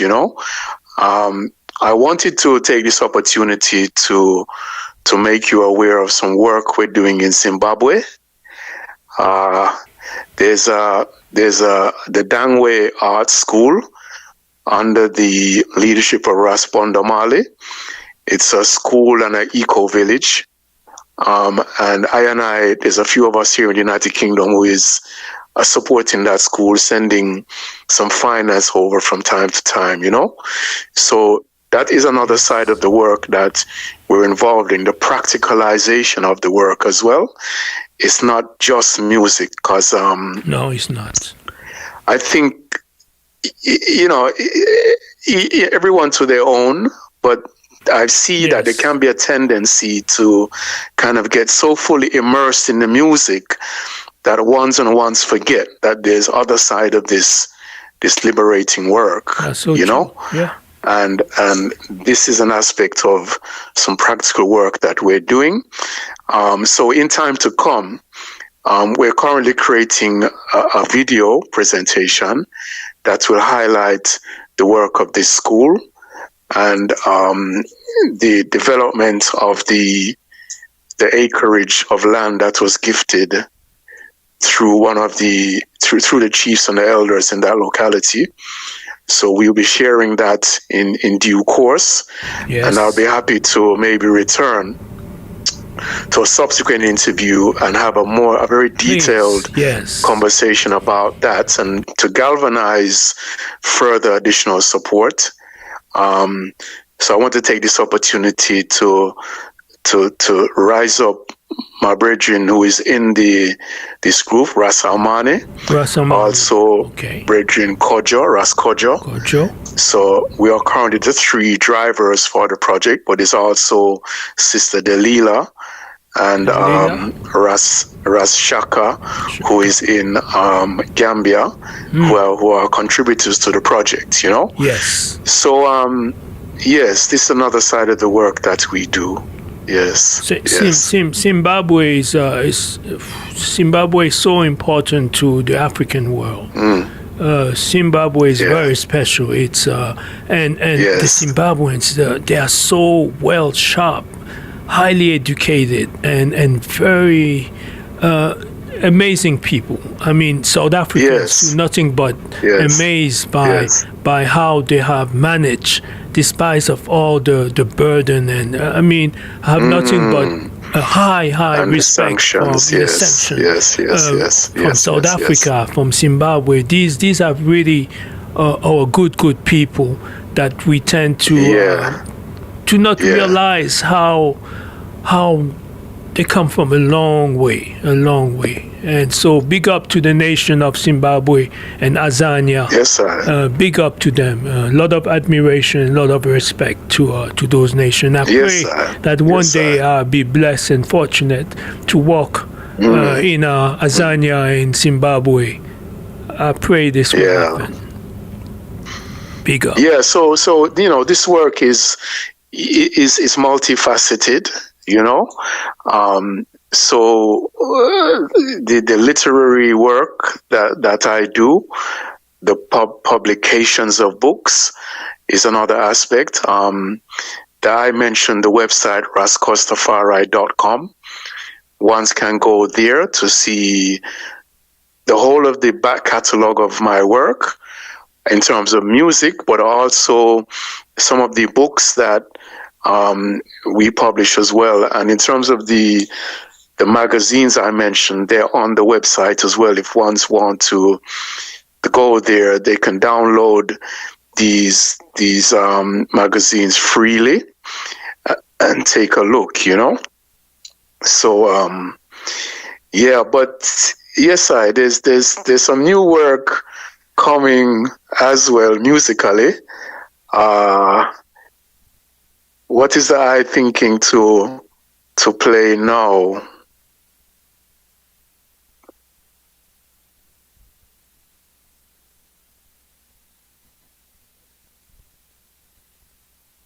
Dirty Babylonian. Ja, Rastafari.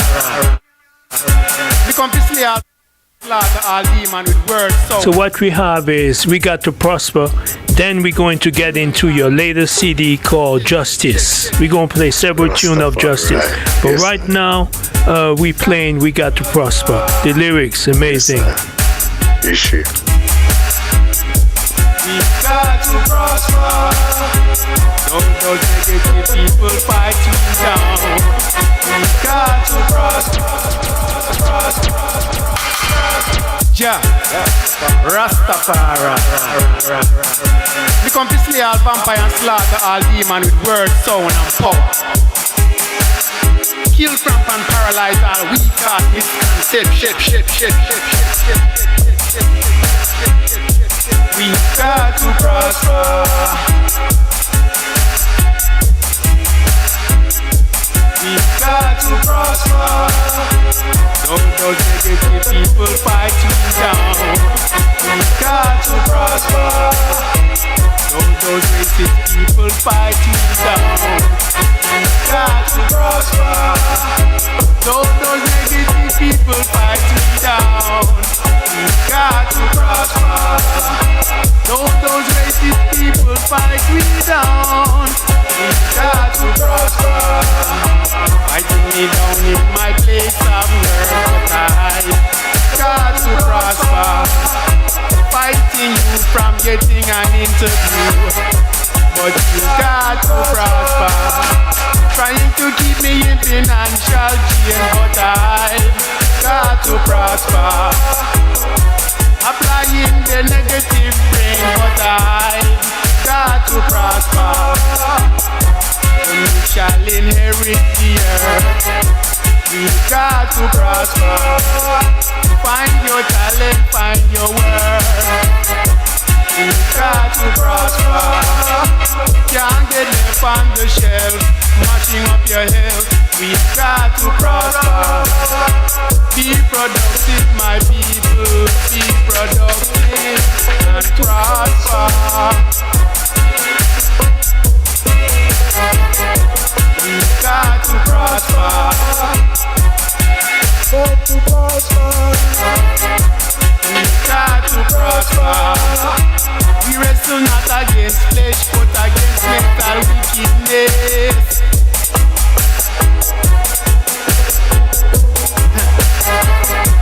We've got to prosper. But you may have me skills and education. Them can't blunt for me determination. Because we've got to prosper.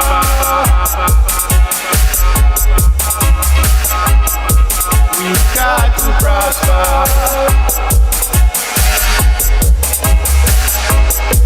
You've got to prosper. Until the color of a man's kidneys have no significance, them can't prosper.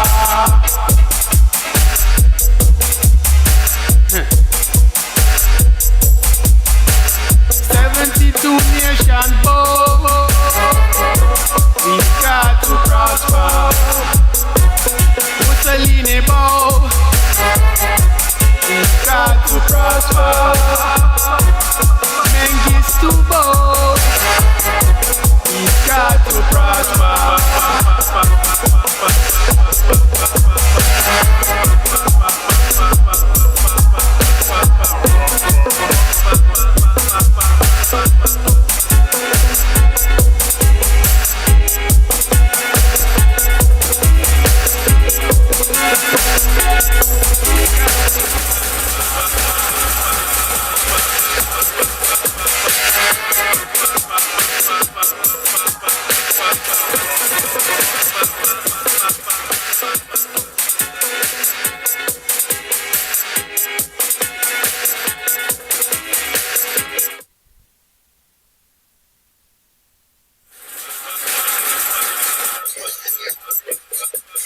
Yes, my brother. Yes, Rascals. We just finished playing We Got to Prosper. And I think I'm getting some echo from somewhere, so I have to... Okay, this. Yeah, we're back now. Yes, We Got to Prosper. And now, Justice. Can you tell us more about the Justice, your latest CD? Yes, the Justice album is a very strong collaboration between myself and Adrian called Ital Power. He also has a sound system making quite of some strong positive waves right now in the United Kingdom and further afield, you know? Yes. So yes, the brother Mick Ital reached out to I. In fact, he reached out to I kind of pre-COVID, you know, because he had heard of my work and was trying to link me for a while, but we couldn't make the connection. But when we made the connection, then the COVID thing happened, you know. Yes. So we didn't really connect till towards the end of that period, and it was a very fruitful collaboration, you know, resulting in this album called Justice, released either last year or just late the year before.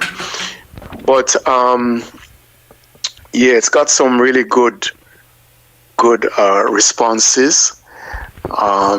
The batch of CDs that I had manufactured have all but maybe 5 copies have all sold out, and it's still getting purchases on the Bandcamp site as well. So I give thanks for that collaboration. It was very, very productive. So yes, so there is a 20 track vocal and dub. I Lion, Lion dub. Yes. Naughty Illuminati, Naughty dub. Yes. No Woman Doctrine, No Woman dub. Sad Mistake. Yeah. You make a sad mistake. That's a bad one. Yes, Justice, powerful one. Justice, Justice dub. Yeah. King House, King dub. Culture is the key. Culture dub. I admire you version. Build the future, build the dub. More Justice dub. Bonus track. King instrumental. Bonus track. So this is the CD right here. I'm holding in my hand. Yes. Justice. What is justice? Well, justice is the capacity, I would suggest, to do the right things by mankind. Yes. I think what inspired me to call the album Justice was, I think I saw a utterance by His Majesty that mentioned, His Majesty Haile Selassie, that mentioned justice is a prerequisite to peace. Yes. We know of the cry for justice in the songs of Peter Tosh as well. Yes. So without justice, there cannot really be any peaceful coexistence or cooperation between the world powers, So that is why the cause for reparations is gaining more momentum. I hear that the decade 2026 to 2036 has been designated the decade for reparations by the African Union. Yes. So these matters are still unresolved. Sure they are. Yeah. So I have to keep pushing for these matters to be resolved before justice and peaceful coexistence can ensue, Yeah. So this is the work that we find ourselves involved in on that level. Yes. Yes, sir. So I would like to play a few selections from the CD Justice, I Lion, and we'll just introduce for those who haven't heard. Again, you can get it on Bandcamp. Costafari Bandcamp. Yes, Costafari Bandcamp. One great thing about Bandcamp is that you can actually listen to the music, and you can buy it in physical, the CD, or you can get the digital form. Correct? That is accurate to say. And also with this particular track, I Alliance. Yes. That was released on a 10-inch vinyl as well. Yes, exactly. So I'm still getting orders day by day for that as a 10-inch vinyl. That's positive. So the reception is very, very good. But your music is being played seriously on a sound system circuit. I mean, you consistent. Say again.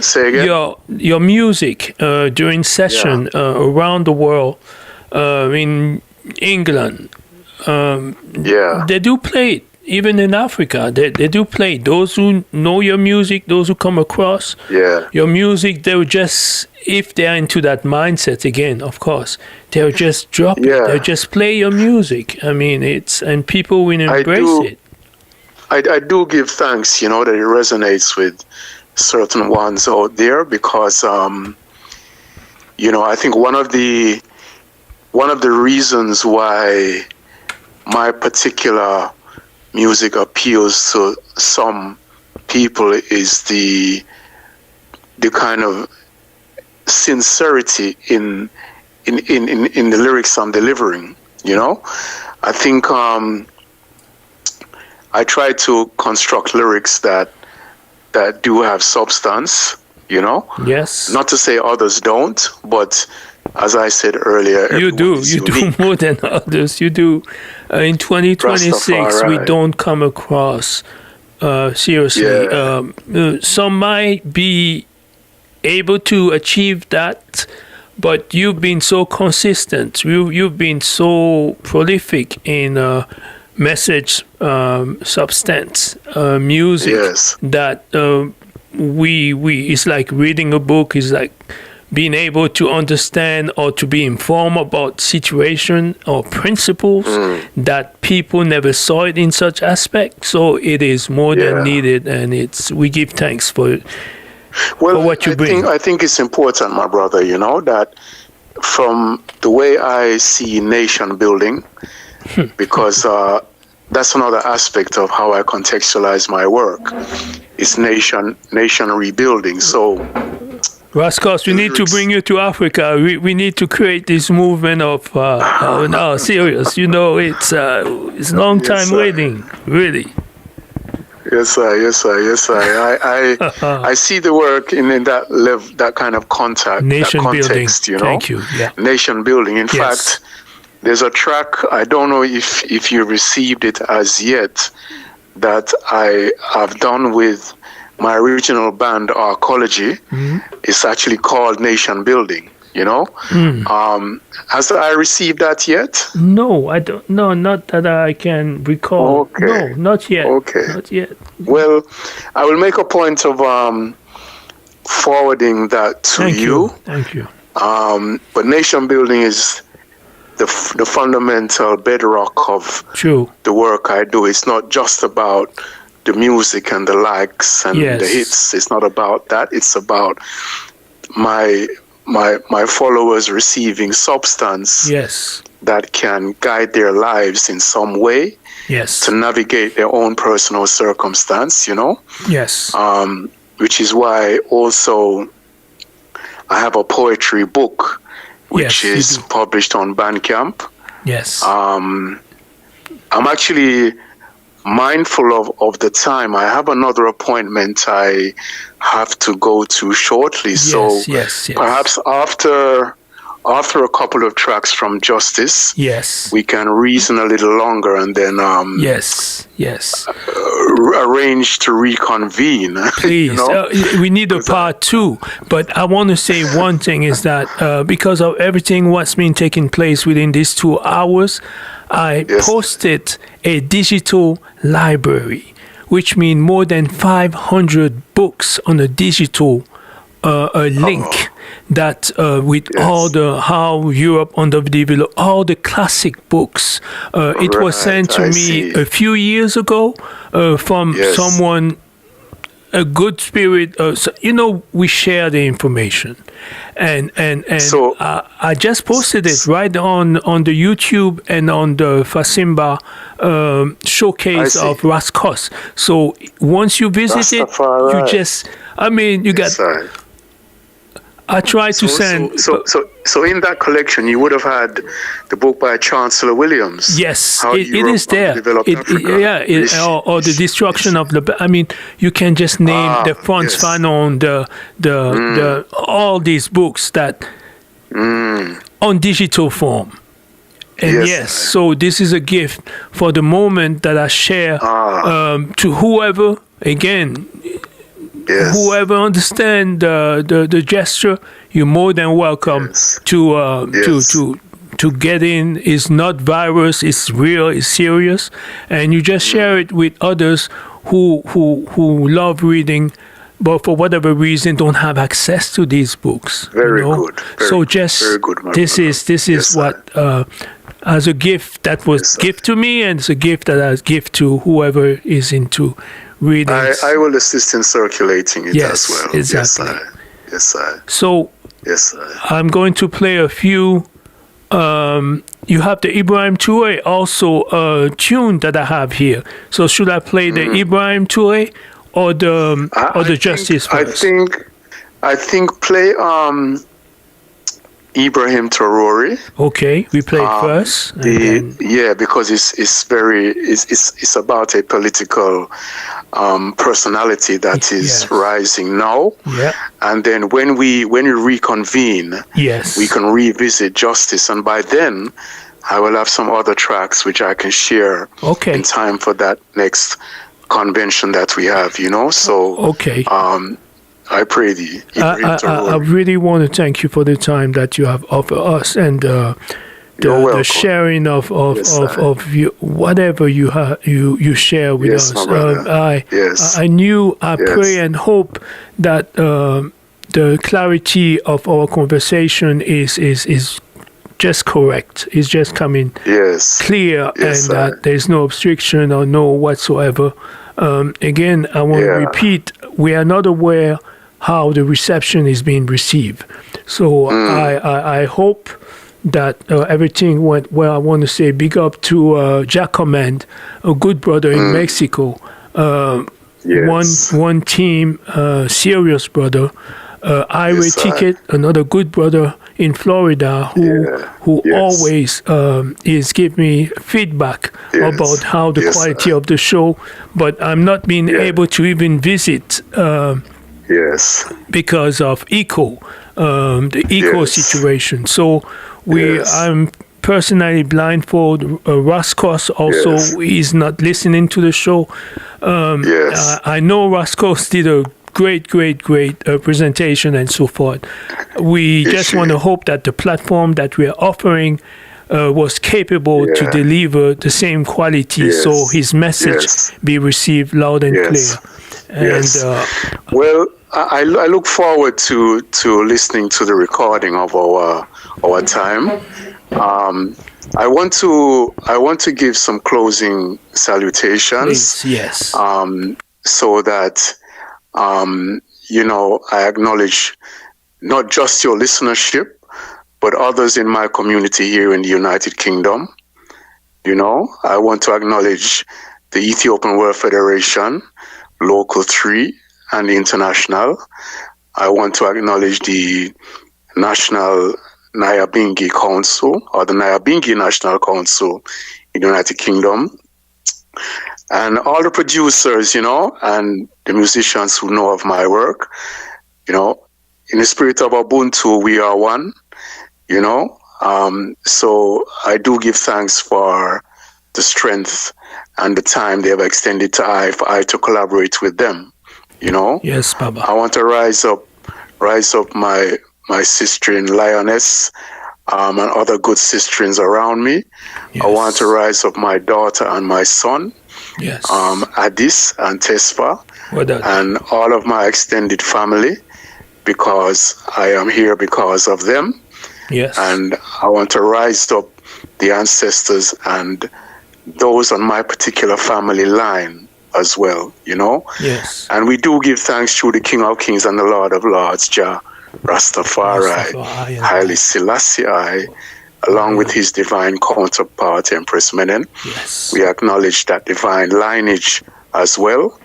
So I must also mention a good brother I'm working with who is to produce on the track you're about to leave me with, which is Ibrahim Torori. And that is Brother Nile from the Cornerstone label. I'm doing some very positive work with him now, so there's other collaborations which I will share with thee in a time to come. And I want to leave one last sound with your listeners and those who hear this recording, is that I am in the process of establishing a TV channel through a brother that I'm working with. So by the time I and you reconvene, Brother Seska, I may have something to share, and even a link that one can go to view some content that I'll be placing up there. And one of the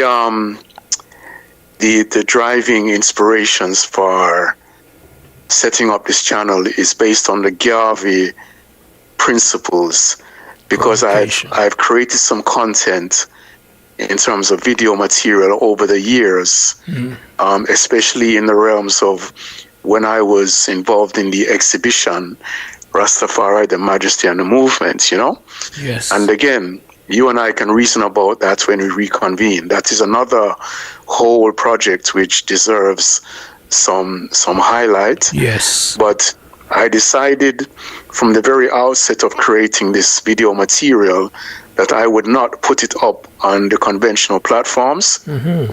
I wanted to wait until I had a platform that was within our people, Control, yes. So in terms of the Garveyard principle, these videos can be uploaded onto this platform due to be launched. So again, I will keep yourself and your listeners informed of that development. Thank you. And thank you again, Brother Seska. Bless you up, and your extended family as well. Yeah. Because I know that your family line is quite auspicious as well, Yes. So we shall reason about that in a time to come as well. Thank you, Rascos, for the opportunity. We thank you. I thank you, and I'm going to give some shout out, but we're going to play Ibrahim Toure. We got 4 different cuts, and then I'm going to give some shout out, and I'm going to play a few tunes of Justice. The link of the Bandcamp link is on our page. Is also on our comments on YouTube, and also on the FASIMBAS Showcase comment section. We also have Rascos website that I really urge you to visit. There are writings, there are videos, there are music to listen, to purchase. So definitely, for those who are interested, those who really want to seek more information, here it is. Yes. I've seen the name of Sister Zakia. I hope, Zakia, that we can have a showcase. Please, it would be such an honor to have Sister Zakia showcase. I mean, we see the sister all around the world, traveling left and right, back anytime.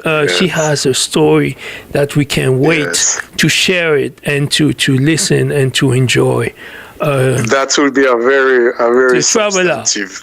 Big traveler to your listeners, So I want to extend guidance and protection to all your listeners. Thank you. May everyone be guided, within that divine light of the great King, Rastafari, King of Ethiopia, King of righteousness in this time, So wadada my virgin Seska, wadada, Thank you. Yes, and we be here, and I'll contact you in a few hours through text or through phone. Yes, my brother. Thank you. Thanks. Roots, and more roots. All right.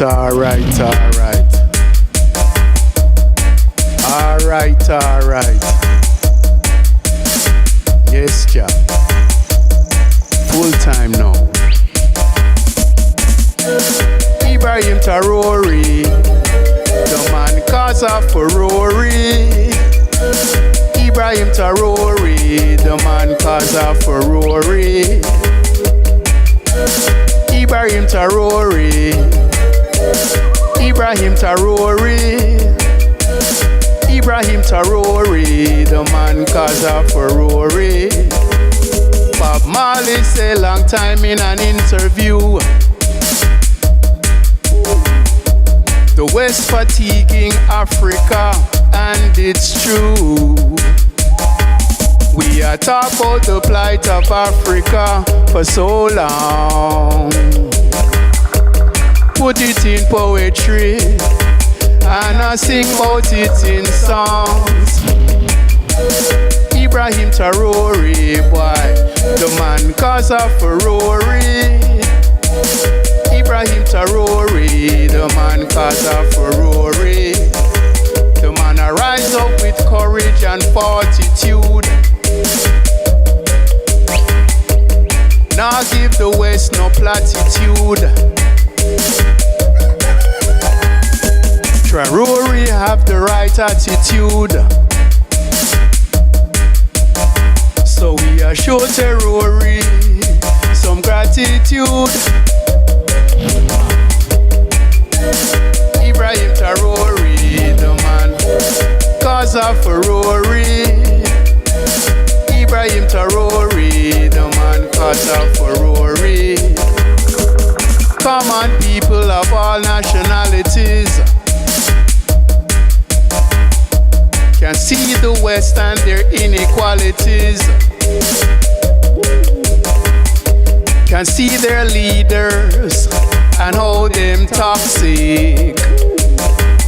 All righteous nationalities are rising and I tell their leaders to stop it. Ibrahim Terrori, the man cause of Ferrari. Ibrahim Terrori, the man cause of Ferrari. A full time now the West release their grip. It's making African people feel sick. Stealing the resources from African sources. Them stealing the resources from African sources. But Ibrahim Terrori, Ibrahim Terrori, Ibrahim Terrori, causing a furore. Ibrahim Terrori, no. Ibrahim Terrori, yes. Ibrahim Terrori, causing a furore. Babylon, are your judgment time. Babylon, are your judgment time. Babylon, Babylon. Alright, alright, alright. Alright, alright. Yes, Jack. Full time now. Ibrahim Terrori, the man cause of Ferrari. Ibrahim.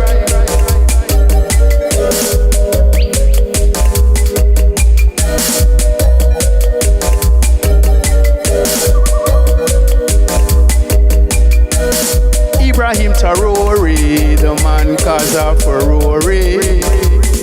Of my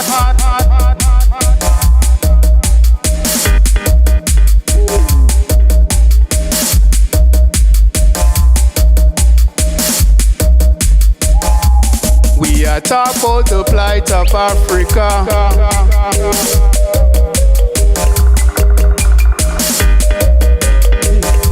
And I sing about it in song.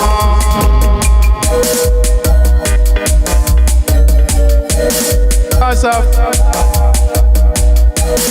Ibrahim Terrori.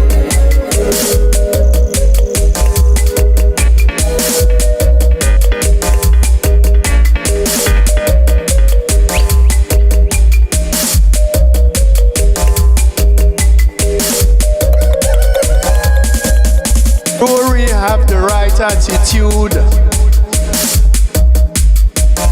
so we are show Rory some gratitude.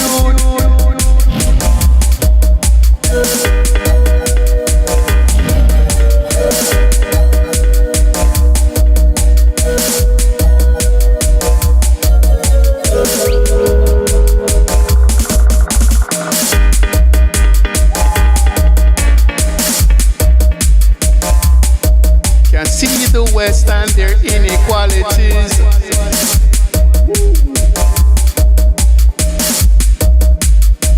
and how them toxic. Alright, and I tell their leaders to stop it. Ibrahim Terrori, the man cause of Ferrari. Ibrahim.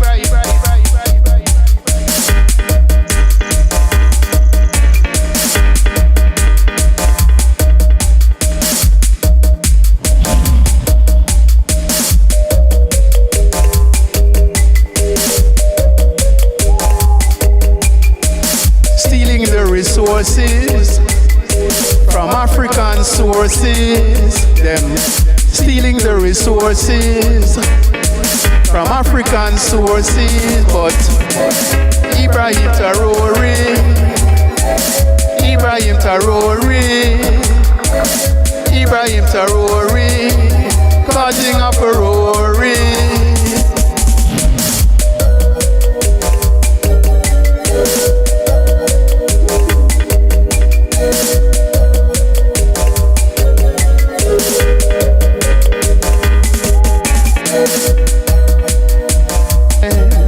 Babylon, are your judgment time? Babylon, are your judgment? All right.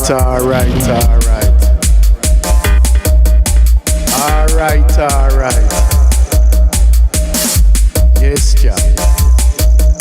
Full time now. Ibrahim Traoré, the man cause a furore.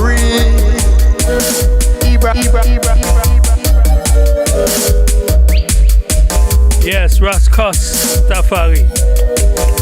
I want to say thank you to all those who tune in. Ibrahim Traoré. Let's do this. Bell them Sabot 7119. K Senge 421. Ital Joga 5539. Sean Webb. Yes. Rusty Di Marimus. I1B. And I sing about yeah, man. Thank you, brother. Ibrahim Traoré. Yeah, Sean Webb.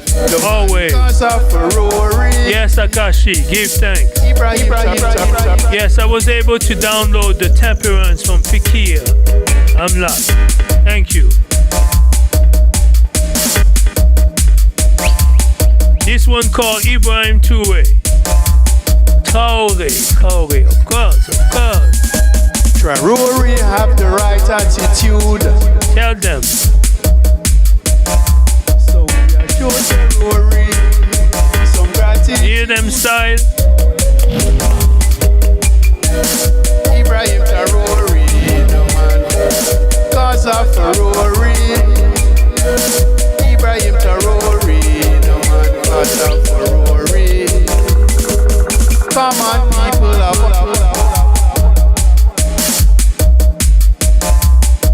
can see the West and their inequalities.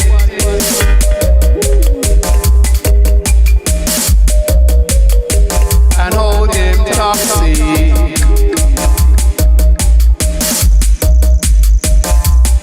And I tell their leaders to stop it. Ibrahim Traoré, the man cause a furore.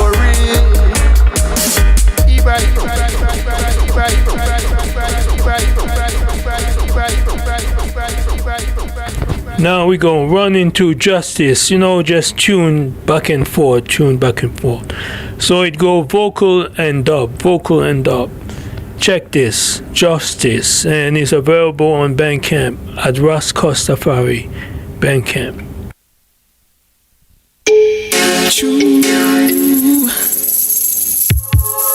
Yes, Jah.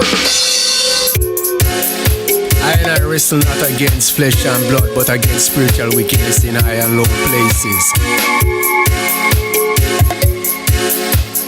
Them can't hide, we see their faces.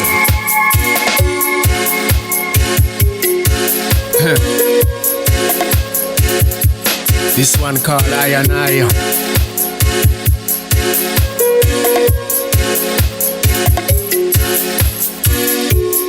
Lion say Jah come again. Lion say Jah come again. Jah lion say Jah come again. It's true. We lion say Jah come again. Lion say Jah come again. We lion say Jah come again. It's true. I am sight of the heavens. I am sight of the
to Zion.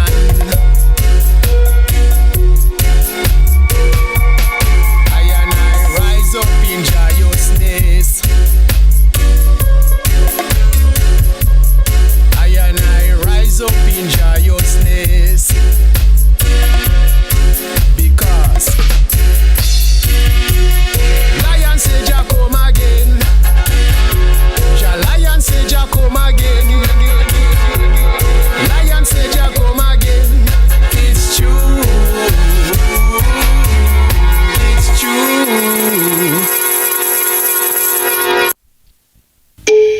True. Yes, Jah.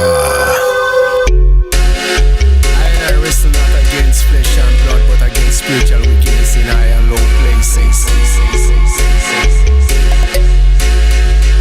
Them can't hide, you see their faces.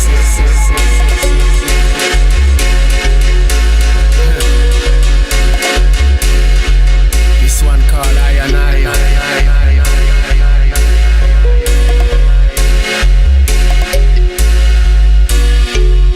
Lion said Jah come again.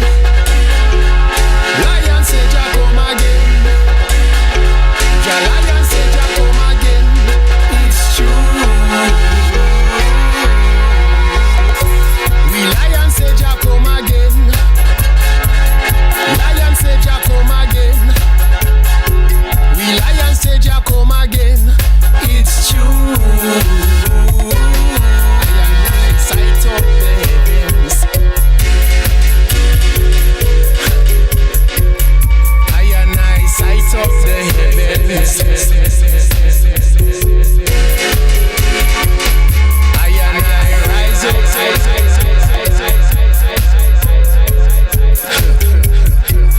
I and I rise up to Zion.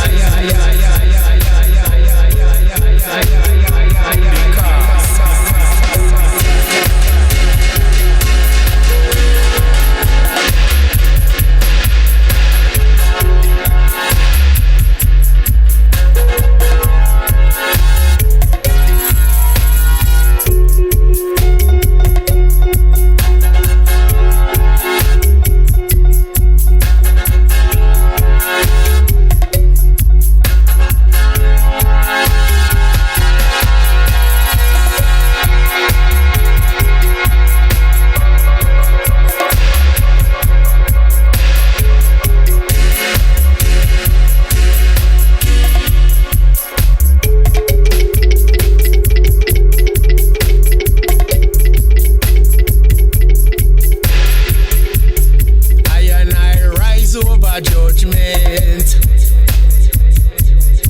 because Lion said Jah come again. Lion said Jah come again. Jah Lion.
Yes.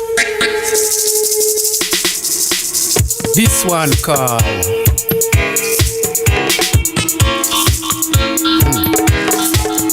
Naughty Illuminati.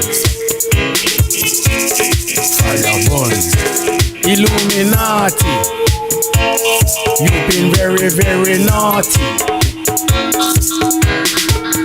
causing mass destruction of lives, misusing our ancient magical ties. Illuminati, you've been very, very naughty. Gone clear a Kemet to steal our symbology, turning dark illusion into reality, keeping the masses in ignorance, disconnecting their spiritual resonance. Illuminati, you've been very, very naughty. Fire bomb, fire burn.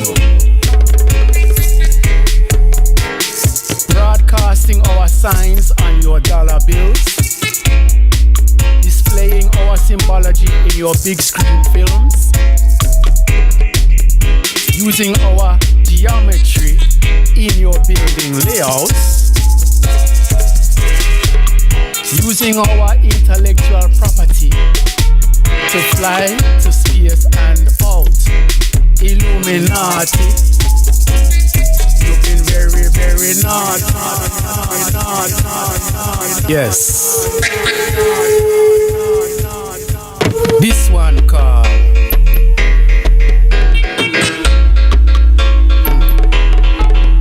Naughty, Illuminati,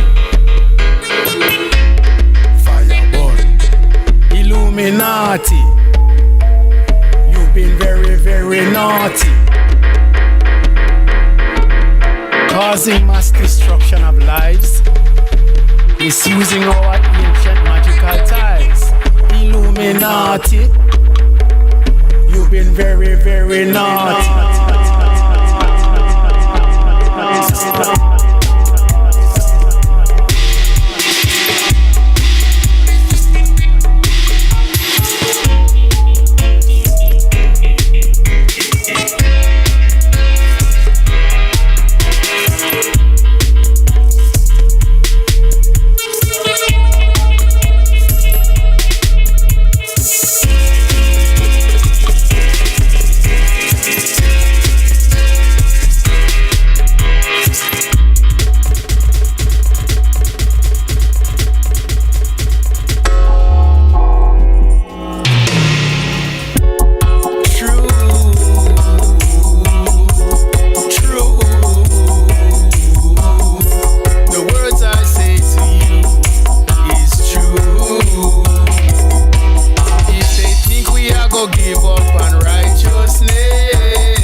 Let all those who worship Babylon and deal with iniquity be cast asunder from the regions of his imperial majestic divinity.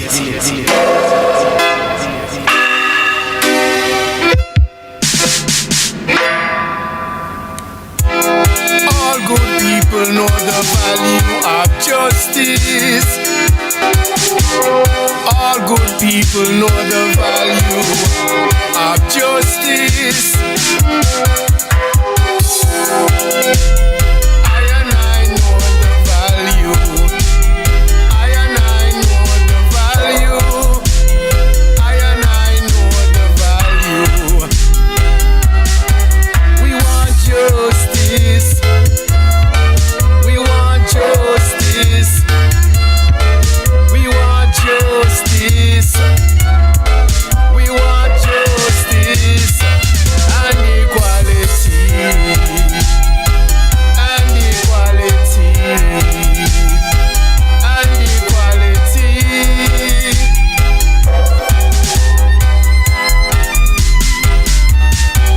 We want justice to release in the east.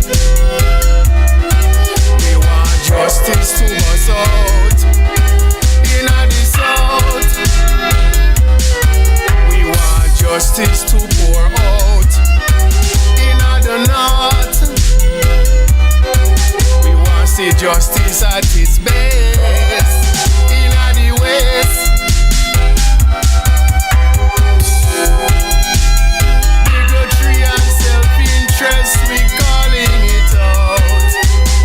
Bigotry and self-interest, we calling it out.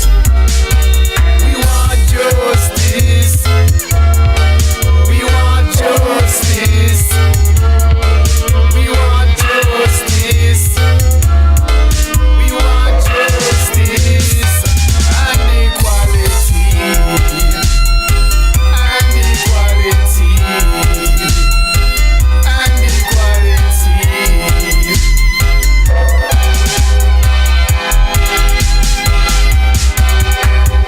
Things are not fine in a Palestine. We said things are not fine in a Palestine.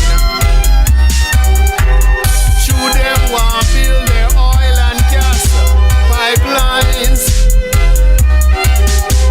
Should them want build their oil and gas pipelines. Bigotry and self-interest, calling it out. We say bigotry and self-interest, we calling it out. We want justice.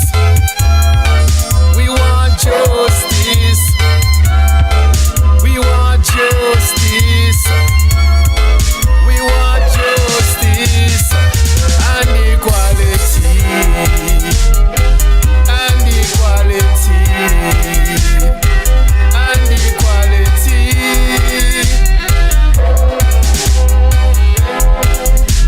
King Majesty say justice is a prerequisite to peace. King Majesty say justice is a prerequisite to peace. We want the peace in our earth. We want more peace in our earth. We want more peace in this earth. Rastafari.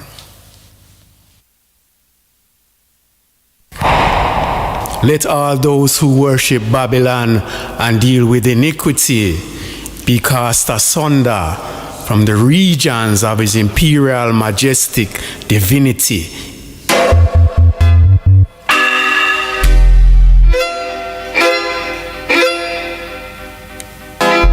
All good people know the value of justice.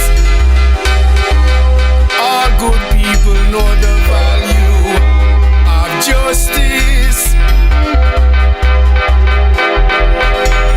I and I know the value. I and I know the value.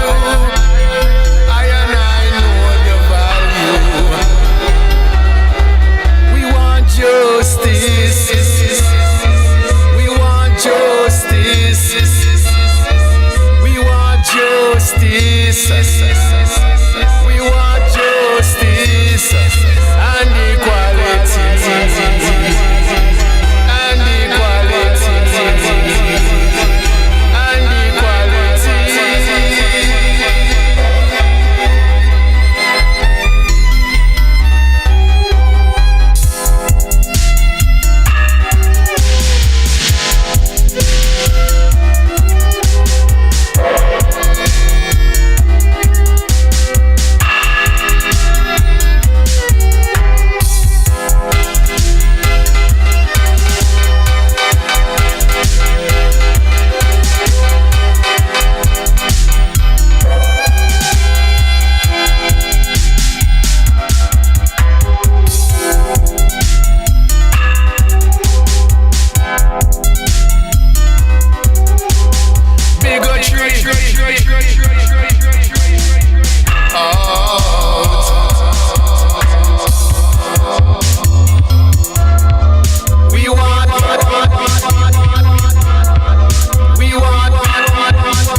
Rastafari.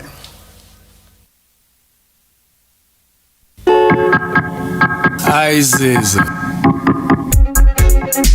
Praises unto Jah. Isis and praises. Yes, sir.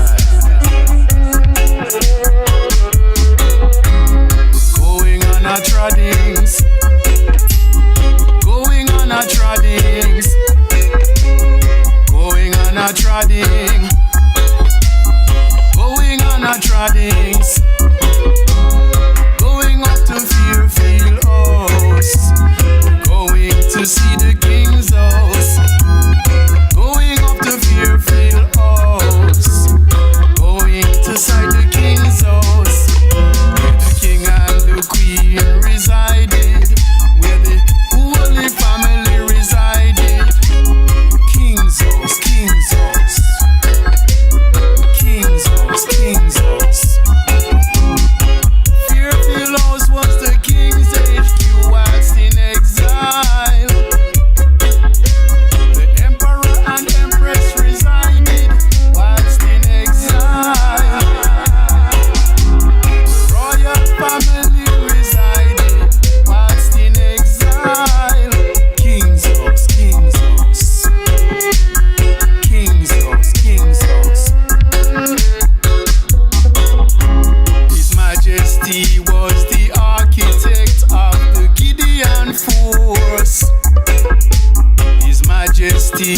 was the architect of the Gideon force.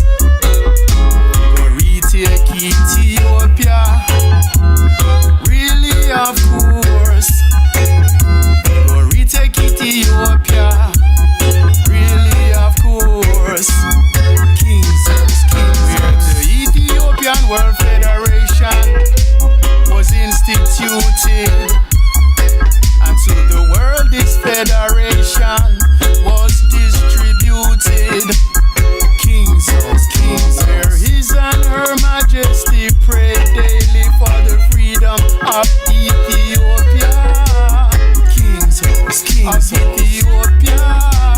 King's house. His Majesty was also known as Mr. Strong. Mr. Strong. Mr. Strong. Mr. Strong. Mr. Strong. King's house. King's house. King's house. King's house. King's house. Going on this tribe. Going on this holy mission. Going on this mission. Mr. Strong, Mr. Strong, His Majesty, Mr. Strong, Mr. Strong, His Majesty, Mr. Strong, Mr.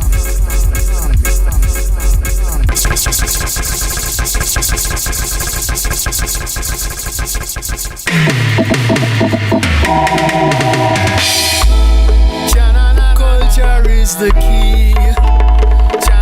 Culture is the key. Culture is the key.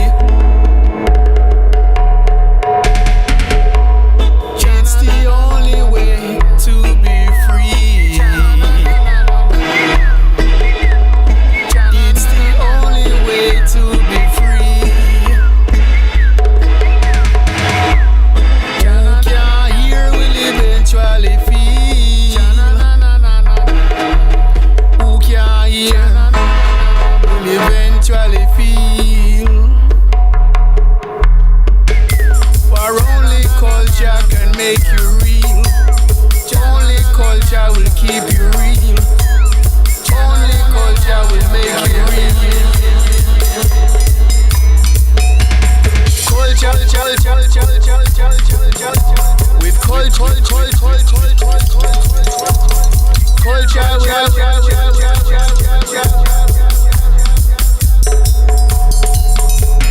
each to his own, each to their own finite. But culture is the key.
It's time for rebirth, yeah. Here comes the eclipse, time to rearrange. Behold,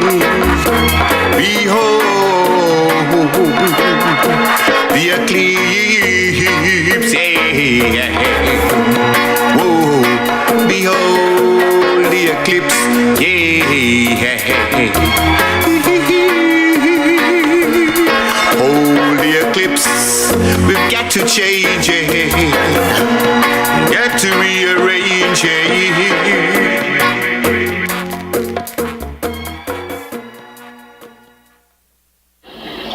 Give thanks and praise, you know. Yes, Jah.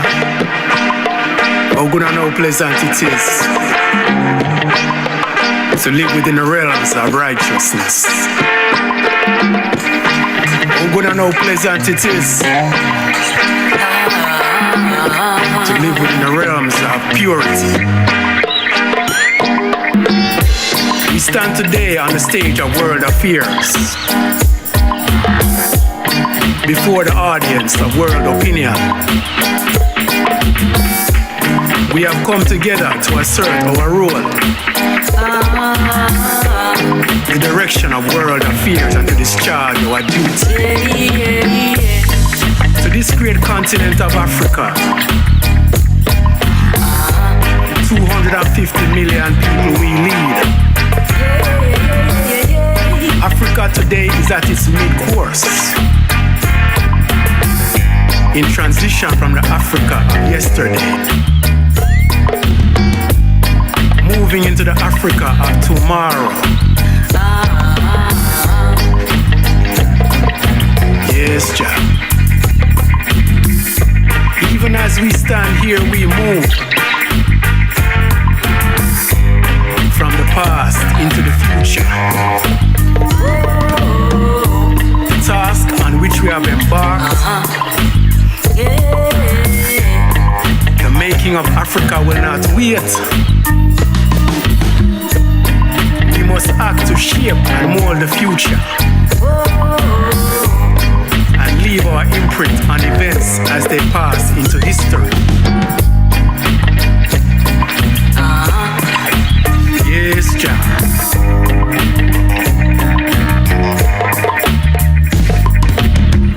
This world was not created piecemeal. Africa was born no later or earlier than any other geographical location on the globe.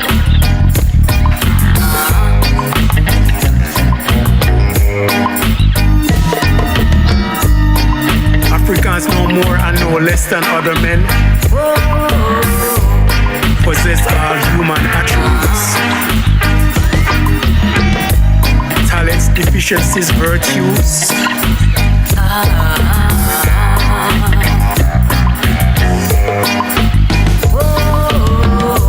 Thousands of years ago, civilization flourished in Africa, which suffer not at all by comparison with those of other continents.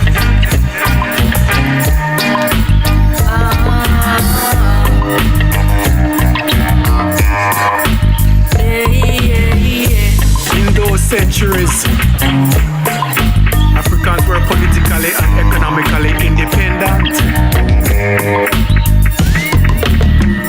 Their social patterns were their own, and their cultures truly indigenous.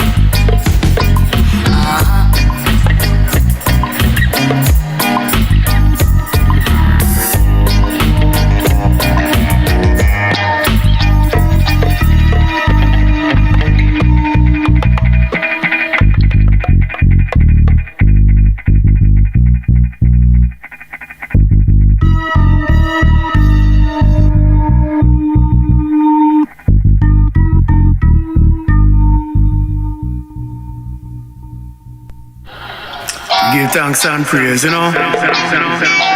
Yes, Jah. How good and how pleasant it is to live within the realms of righteousness. How good and how pleasant it is to live within the realms of purity. We stand today on the stage of world affairs, before the audience of world opinion. We have come together to assert our role,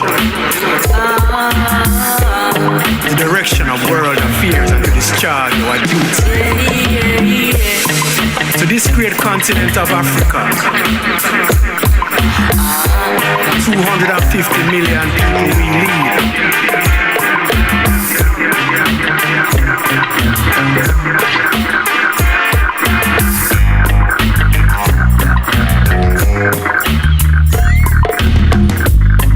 Moving into the Africa of tomorrow.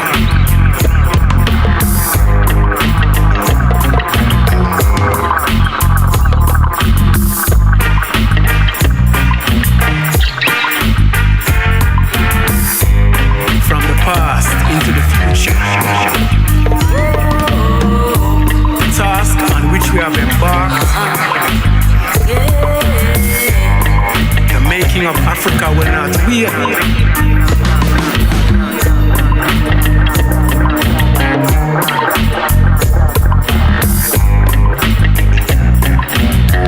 As they pass into history. Yes, Jack.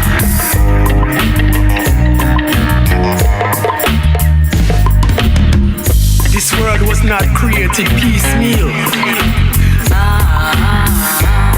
Africa was born no later or earlier than any other geographical location on the globe.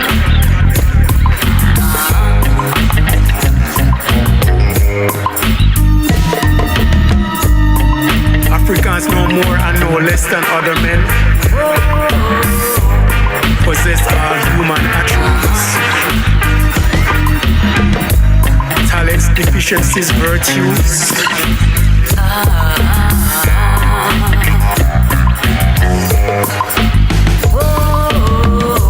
Thousands of years ago, civilization flourished in Africa.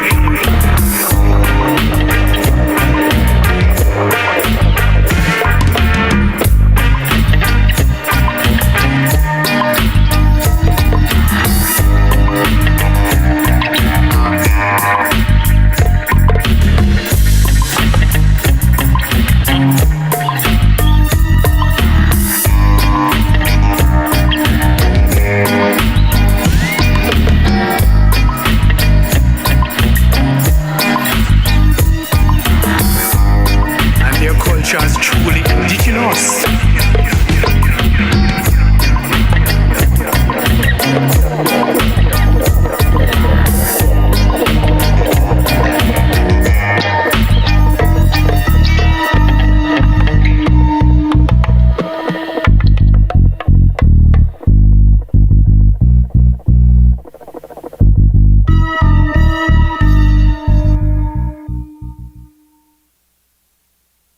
Greetings, one and all. Sure, you know, see what going on in our society, man.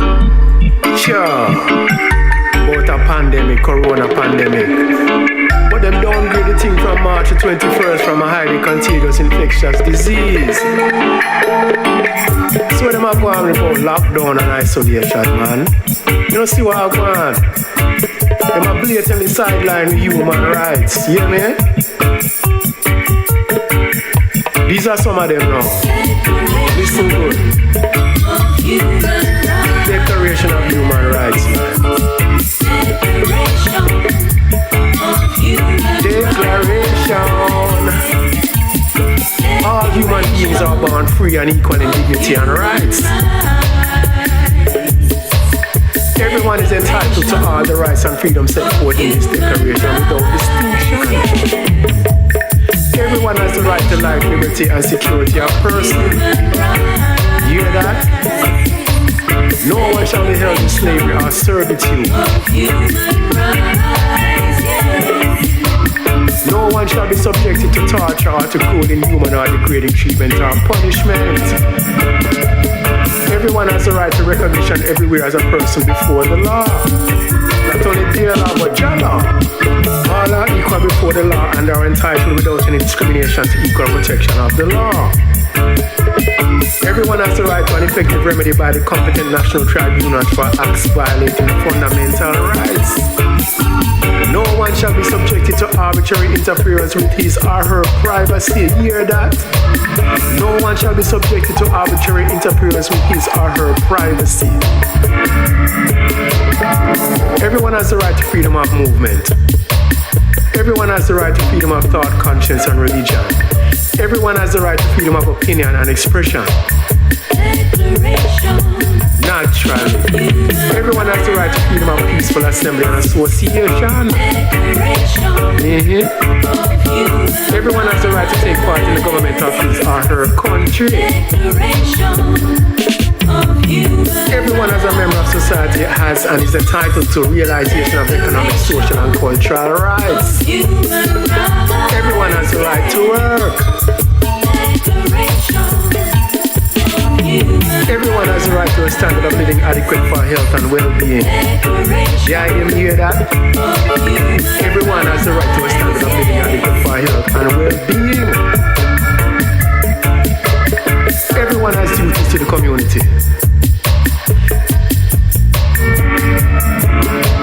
And nothing in this declaration may be interpreted as implying any right to engage in any activity aimed at the destruction of his own rights. You hear me? Are the human rights, you know?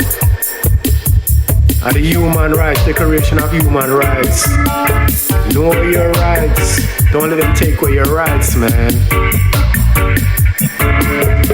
Declaration of Human Rights. This is the Declaration of Human Rights. Declaration of Human Rights. Declaration of Human Rights, yes. Greetings, one and all. Sure, you don't see what's going on in our society, man. Sure, about a pandemic, corona pandemic. But them downgrade the thing from March 21st from a highly contagious infectious disease. So them are going about lockdown and isolation, man. You don't see what's going on. Them are blatantly sideline human rights, yeah.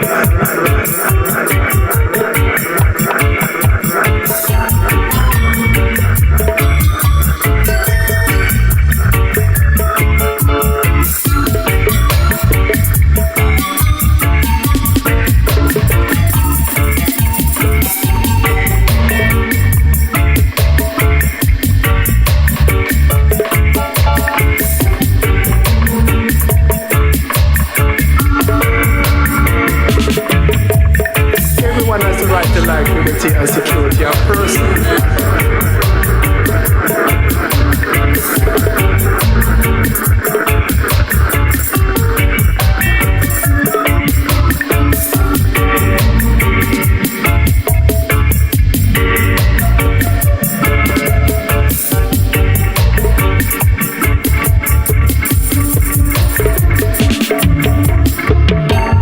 Before the law and are entitled without any discrimination to equal protection of the law. Everyone has the right to an effective remedy by the competent national tribunals for acts violating the fundamental rights.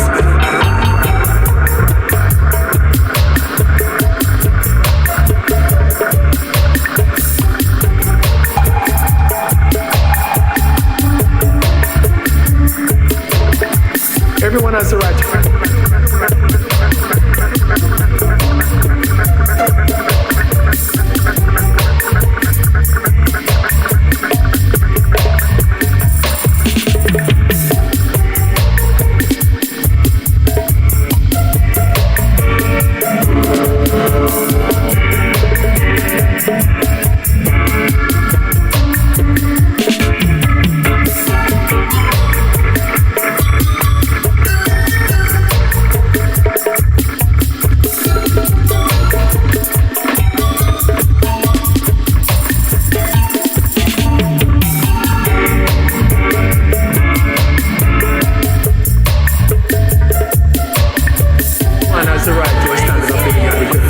and well-being.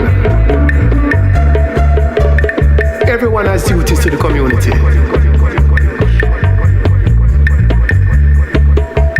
And nothing in this declaration may be interpreted as implying any right to engage in any activity aimed at the destruction of his own rights.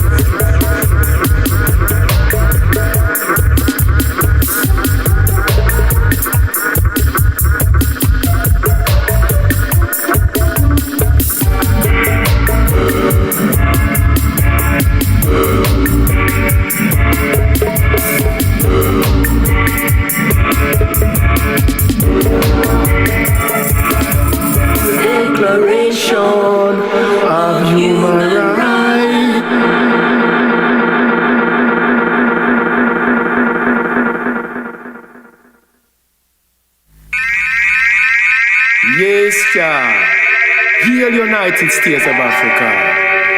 I have the vision, you know. Marcus have the vision, you know. Yes, how you mean?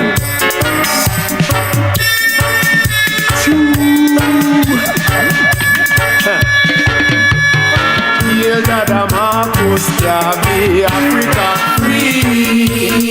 Africa free. Hear that Marcus can be Africa free. Hear that Marcus can be Africa free. Africa free. Yes, I have a vision that Africa free. Hear sweet land of our father's noble king. Light to all, let freedom reign within. Let joy within thy bones be ever known. Seen from Liberia's peaceful western coast, one flag and its emblem of which we boast, to the foaming cape at the southern end, there is but one law and sentiment. Hear that Marcus can be Africa free. Africa free. Hear that Marcus can be Africa free. The Nigerians are all united now, but in one union happily bow. Sierra Leone and the Gold Coast too. Gambia and Senegal standing true. The treason of the centuries is dead. All over the world, black man raised his head. All alien whites are forever gone. That home of Sheba is once again free. Hear that Marcus can be Africa free. Africa free. I have a vision that Africa free. Bechuana land, a state with Kenya, who's laughing with Tanganyika. Members of the Federal Union Grand send their greetings to Zanzibar land. Over in Great Mother Mozambique, smiling with the children of the homie. The pretty Union flag floats in the air. She is sister to good Somaliland. Hear that Marcus can be Africa free. Africa free. Hear that Marcus can be Africa free. Three hearty cheers for old Basuto land. Are in union with Nyassa land. Timbuktu, Tunis and Algeria, Uganda, Cameroon all together. We've waited long for fire in Morocco, now with Guinea and Togo. All free and equal in the sisterhood, like Swazi, Zululand and the Congo. Feel that Marcus can be Africa free. Africa free. Yes, I have a vision that Africa free. Here, United States of Africa, free. Country of the brave black man's liberty, free. State of greater nationhood thou has won, A new life of this race has just begun. A new life of this race has just begun.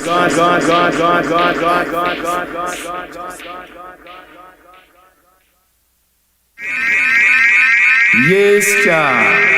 Heal United States of Africa. I have the vision. You know. Marcus Garvey vision, you know. Yes, Jah. How you mean?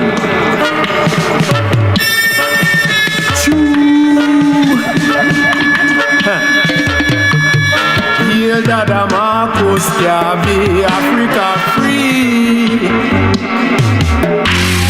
Heal Dada Marcus Garvey.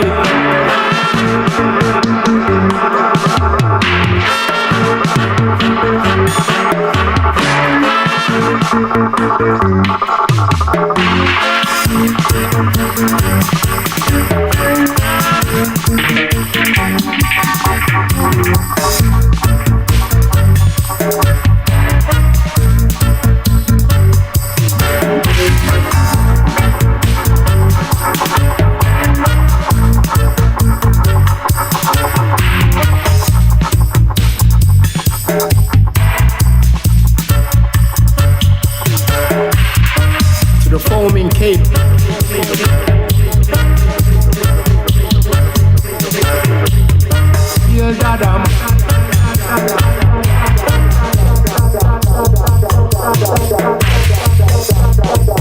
Again, I want to say thank you for all those tuning in for this Rascos Safari Showcase. Are united.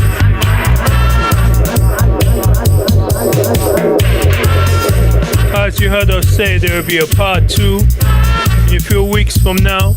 True. The treason of the centuries is dead. All these tunes that I played today are from Rascos Safari, and they're all available.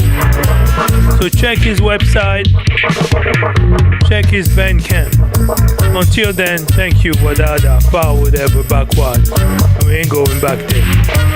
I have a vision that Africa free.